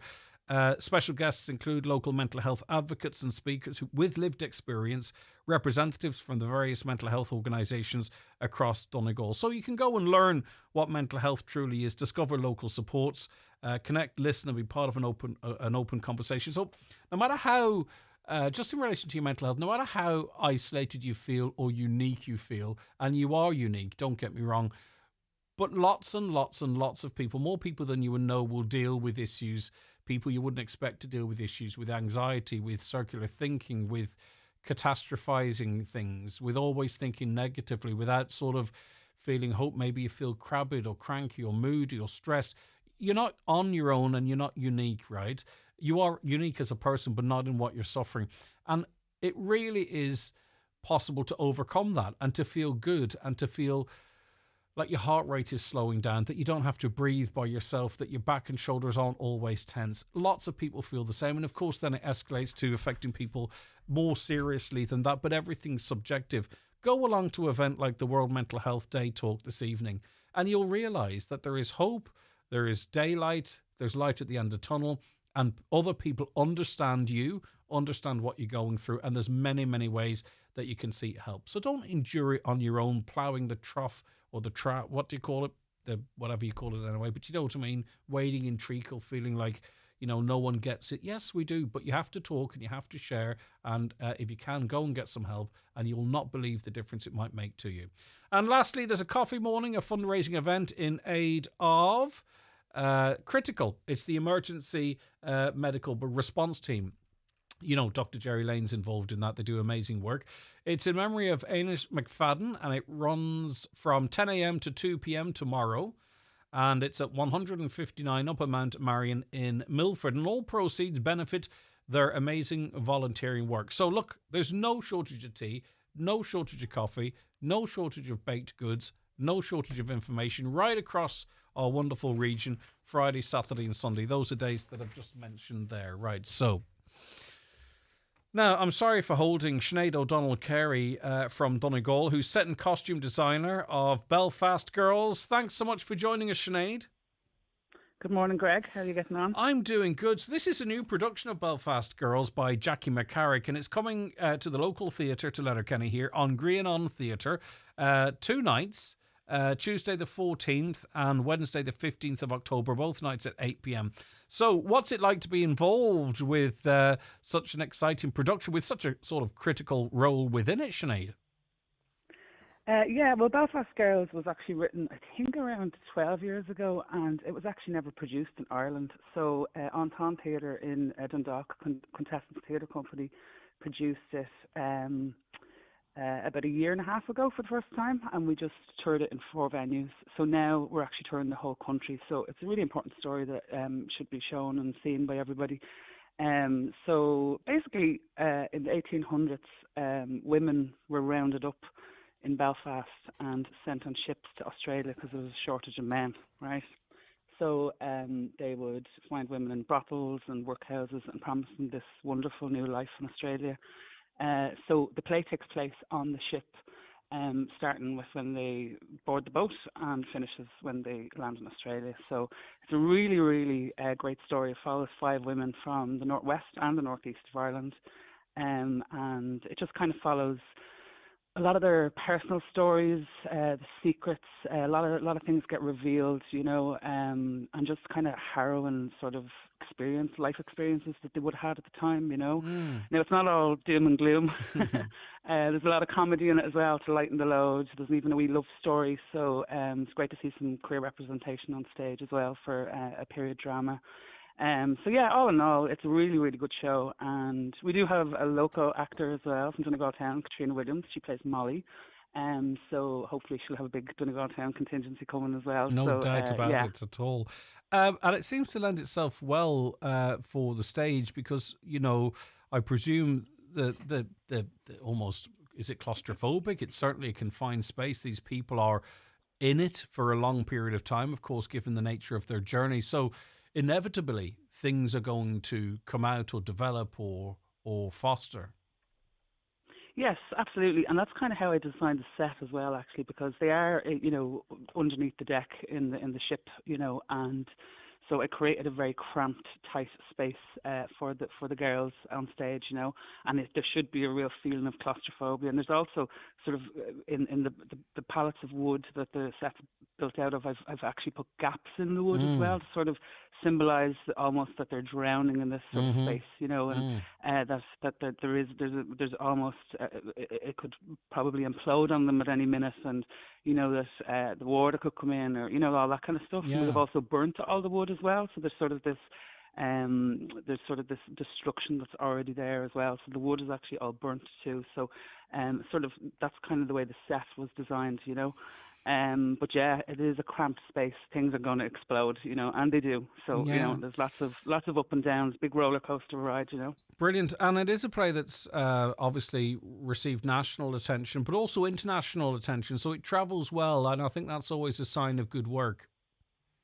It has, yes. It's been in America, it's been in Asia, Australia. It's been everywhere, but Ireland until last year. So it's a real privilege for us to, it was a real privilege for us to. We did have it in the Lyric in Belfast last year. It's gone back to the Lyric this year, but at least this year now it's getting to tour the whole country, which is great. And it's this is the wonderful thing about On Green On Theatre. This is the type of a show people would travel to Belfast or Dublin to go and see, but they don't have to because it's being delivered to their front door. It's next Tuesday the 14th and Wednesday the 15th of October at 8 p.m. And I suppose it reflects life, doesn't it? Sinead, you know, you talk of the difficulties, but there's romance and there's happiness and wit and humour as well. And that really, I suppose, is like the cross-section of life. Yeah, it would be very, the audiences that come to see the show will really have compassion and understanding of a lot of the stories. They're all very relevant today too. You know, there's still a lot of things going on in the world that are that people will understand in this as well. You know what I mean? These kind of stories sort of always exist with women. You know, it's interesting, isn't it? How this is based in set in 1850, but there's certain elements of it for sure that could be based in 2025, and God knows, absolutely, 2026, 2030, 2035, things seem to be regressing in terms of the treatment of women. Absolutely, especially in today's political climate, you know. So it's it's as relevant today as it was in 1850, I believe. You know, so yeah, it's a good story, and it does, as I say, it brings you on the journey, you know, the whole way to Australia, you know. So okay, listen, well done, Sinead. It's great to have a Donegal interest, not only in your part, but Katrina Williams as well. So we're well represented. Best of luck. Thank you so much for joining us. Thanks, Greg. All right, Sinead, look after yourself. Sinead O'Donnell Carey there. And just to remind you that it is in On Green On Theatre next Tuesday and Wednesday, the 14th of 15, throw in at 8 p.m. And it's, as I say, it's toured all over the shop. It's just really only hitting Ireland now. And it's an award-winning show as well, by the way. So get to it. Contact On Green On box office for more deets. The older person, especially now this winter, will feel let down by this government, says a listener. The budget offered us no support to see us through the winter. They should have been one-off payments to help older people living alone. Didn't get any increases. The fuel allowance is €33. How many bags of coal or oil would that buy? An older woman living alone, I feel trapped with bills. That's just surviving on a daily basis. And no one should feel like that in their older years, that they're, I don't know, almost running down the clock or whatever it might be. You know, it's just no one should exist like that, especially having contributed so much to the world too. There should be services in Letterkenny, even the county, for people that suffer with mental health problems like I'm anxious, anxiety and jealousy. I doesn't know how to control it. I myself, for example, if I get too much alcohol, drugs, I self-harm. That's all part of it. You would really need treatment from both. But often people like me often end up, they're dragging family down, and there is an impact on that, how to deal with it, and how can you try and move on and live a life without these problems? Well, you can, right? Okay, thanks for reaching out. Maybe this text, putting it down, writing it out, maybe it's one of the first times you've seen it out before yourself as it is. Let us know what you've tried. Did you go to your GP? Have you tried being referred to any other services? You're acutely aware of the situation you find yourself in, and I think that's a really good stepping stone or a good starting point maybe to getting the life that you recognise that you want. And I think when you're so self-aware, that could make it even more achievable. Let me know. Just one other mention, there's a cancer exhibition on at St. Stephen's Green in Dublin at the moment for anyone interested. It showcases all the new research in different types of cancer. It's on until the 31st of October. I'm an ex-oncology nurse, and it's very interesting. Okay, very good. And as an ex-oncology nurse, you'd recognise the great advances being referenced there by our very own Mr. Michael Sugrue. I'm going to take a break. I'm going to give you the weather, and then I'm going to be joined by Shannon Wilkins, who's part of our team here as well. She's been looking at what's trending on socials this week. 6-7. What do you think of that? It has an actual song out now. Has it really? Yeah. Joe 41. Joe was 41's the new asking one. for songs for a prom yesterday because he's not as cool as he once thought he was. Well, And I don't think he's cool at I all asked now, in my wee fairness. sister, he's 13, and she says play 6-7. So Yeah, there you go. okay. Well, anyway, listen, you're going to keep us bang up to date with what the kids are on about, and of course the adults and others as well. We're going to be having a run through what's happening across social media, but I'm first going to take a quick break. The 9 till noon show is brought to you by Letterkenny Credit Union, offering low-rate car loans with fast approval. Apply online at letterkennycu.ie or in office today. Here, would you look at Eco Enda? He's only after going and getting himself one of the new Skoda EVs. First he went vegan, then he got solar panels, now this. I'm sure he'd buy anything as long as he can get a grant for it. Must be from that county beside Monaghan.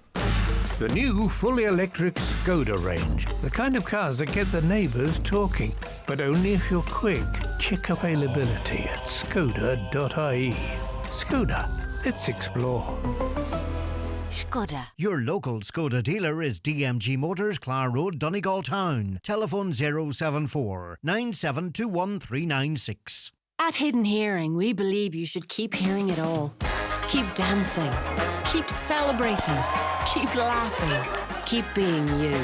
Call 1-800-370-000 or go to hiddenhearing.ie and book a free hearing test today. Hidden Hearing. Your hearing is our expertise. Get the job done with the right equipment delivered direct from Watson Hire in Letterkenny.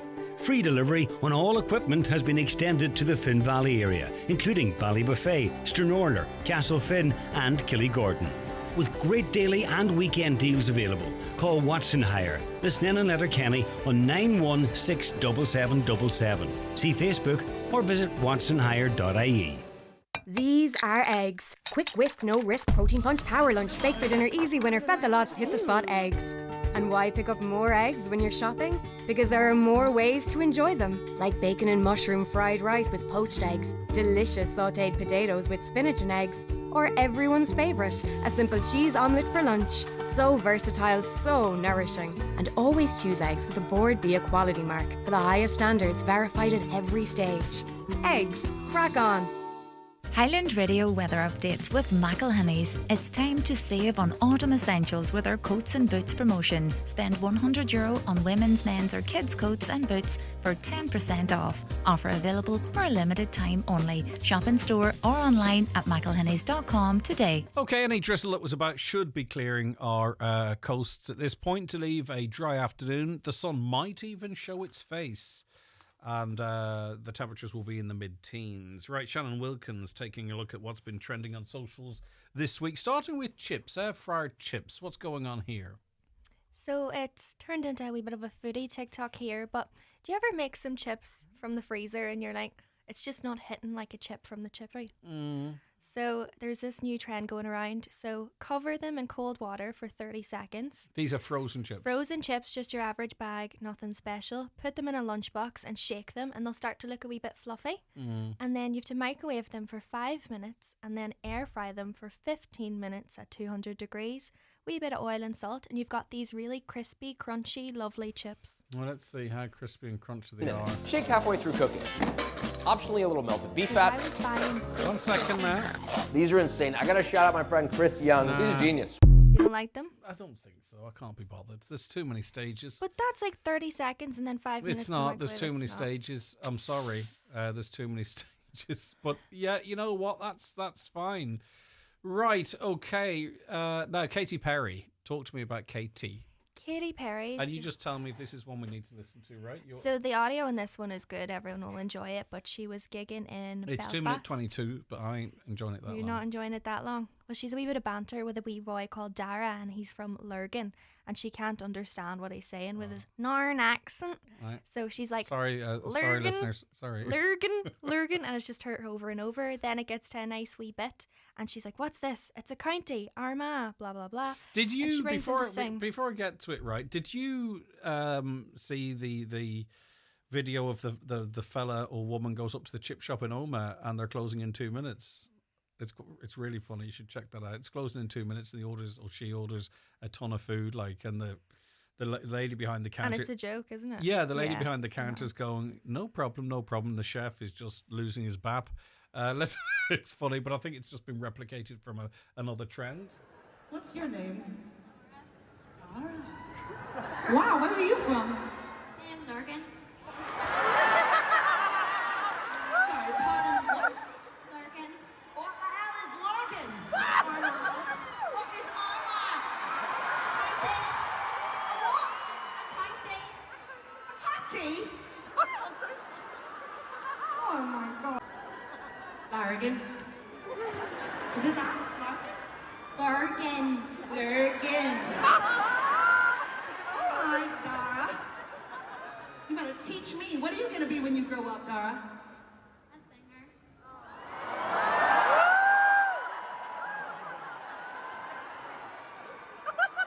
Oh my goodness.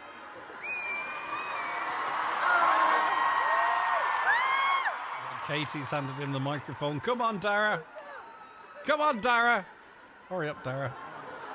Oh no, he doesn't want. All right, let's fast forward. What's your favorite song? Okay, let's get to him singing. I want to hear him sing. Out of your mind till it actually happened. A small town, 1 in 7 million. Why can this be me? Good little voice on him, isn't there? Okay, what an experience for him. Is it not Dara? I thought, it's James Seamus? No, I said he might be famous. Okay, well, let's not get carried away. It's that kind of parenting has people going on to the X Factor that shouldn't be on X Factor. Right, okay, so well done. She's actually nice. Things like that completely changed my attitude towards people, and for her giving off so much time and giving that child a memory that will last forever is amazing. There's an interesting story about a house, right, that was petrol bombed, and then there's a bit of a video going about it. I don't know the exact details of what happened to the house. It was petrol bombed. It was bombed. Someone who didn't deal in cars. Let me put it to you like that. Okay, very good. Quite a famous character, but go on anyway. It's a video doing the rounds in the moment. So it's Ray Cook Lettings in Dublin, and it's a house. It has no windows, no door. You don't know how you'd enter. It needs major renovation, and it's in Finglas, which wouldn't be a great area, but it'll do the job. Guess how much for a house that you can't live in with no windows or doors? 325 grand. 225. Right, let's listen to his pitch. 1 second. This is Ray Cook from Ray Cook. As I say, well, I think that's a winner, Kevin. I got to shout out my friend Chris Young. He's a genius. Oh, what's happened there? Here with Ray Cook Auctioneers outside 19 Deanstown Green in Finglas. This property comes to the market in need of full renovation throughout, presenting a fantastic opportunity for anyone looking for a project or investment. It's located in a mature and well-established area, close to schools, shops and excellent transport links, just a short drive from Dublin city centre. Whether you're an investor or a buyer ready to put your own stamp on a home, this property offers huge potential. He could sell ice to the Inuits. That's something else. But you know what? Someone's going to snap it up. But as I say, I think it might have been intentionally set on fire, if you know what I mean, because of its previous residents. Right, so that's that. Local TikTok, what's going on here? Local TikTok, so I always kind of want to see what's happening, what's trending. So the first one, I don't know, can you see it? It's a wee local granddad. Yeah. We love the wee granddads. And he discovers the Owala bottle. Well, let's have a listen to him. No. Oh, see this thrown out here? Yeah, just... Is that right? Yeah. That's fantastic. But Jesus, that's great. That's a great thing, that. But you can also, like... Where do you get that? You can also, like, put it up. Like a normal drink. No, you need cocktail. That's better than anything. You never spout or anything. That's loose. I wonder, is he on about what's in it rather than it's the fact that he doesn't have to tilt it when he drinks. I don't like those bottles. Someone said to me before, hey, look at my bottle, you can suck it or you can tip it. And I'm like, whatever. I know it's man. nearly like an effort. You have to. I think so, yeah. But Yeah. anyway, it's lovely to see it. And that is proved very popular. That was at- 22.4 likes. Lucy, well done. That was at 200 likes when I went to bed last night, which was around 11, and Wow, this so morning where's it's it at at now? around 27,000. Right, kissing versus sauce trend. What's going on Have you here? seen this one? No. So basically, you go to your partner or whoever you want. Right. You have to eliminate one thing in life. You can never kiss again, or you can never have sauce again. And this is a bit of like a heated debate. Which do you value more? So say it one more time. What's the question? So you have to give up one. You can never kiss anyone Yeah, again, yeah. including your children or whatever, Okay. or you can never have any sauce again. Well, I mean, that's obviously give up the sauce, don't you? I really had to struggle with this one, but I suppose I like. Then everyone else was like, I would give up the sauce, and I was like, but I really love sauce. Yeah, but what? I mean, can you make your own sauce? I don't know what the exact rules are, but I then think it's someone silly. proved the point. If you season your meat enough, and if you have like enough oil naturally in Yeah, it, exactly. you'll And be it's all not hard right. to make tomato sauce. Like our ancestors didn't have sauce, but they had would have kissing, always kissed. or else we wouldn't be here. You know, exactly. Mm, So okay. when you look at it that way, All right, Jenny from Derry on. Damn it, there's someone. I mean, Big Brother's a funny old thing. You know, it's been quite controversial this week. Someone was chucked out. Another person was warned for what I saw as some sort of an innocent slip of a question. There is a transgender guy in there, and I thought quite innocently said that he didn't have a willy, and got a warning for it, and it was publicised on the telly. Well, it's gone crazy, I'll tell you. But anyway, Jenny, she's making waves. She's still in it, is she? she's still in it. She's kind of iconic, but she's so funny. You don't know whether to like She's already laugh with her. famous, though. Like this is just the a lineup of already social media influencers. I hope Jenny does really well out of it. But I mean, this used to be a social experiment. Mm. Now it's just people with 300,000 or 400,000 followers on TikTok or Instagram. But I would say Jenny would be famous in like the Northwest and Northern Ireland. I don't think she has a big following, like even nationally. Yeah, but like still, it means that I would say the majority of these people were actually approached rather than applied. I used to love Big Brother back in the day, but I don't really even think it's an experiment anymore. You know. I just watch it for the highlight reels, but the one that I saw the last day that actually really made me laugh but go, oh my God. So, you know, when Liam Payne died, my Yep. generation would be big One Directioners. She took a week off work. She thought to herself, I can't really say I'm taking a week off for Liam Payne's death. So they were like, right, you need to prove to us who died. She went on the local obituary pages and just picked a random lady and said, that's my auntie, how dare you? Wow. Okay. The Yeah. lengths people might go to. But anyway, she got her week off. She did. Hey, listen, thanks very much. That is Shannon comes in weekly to give us an idea of what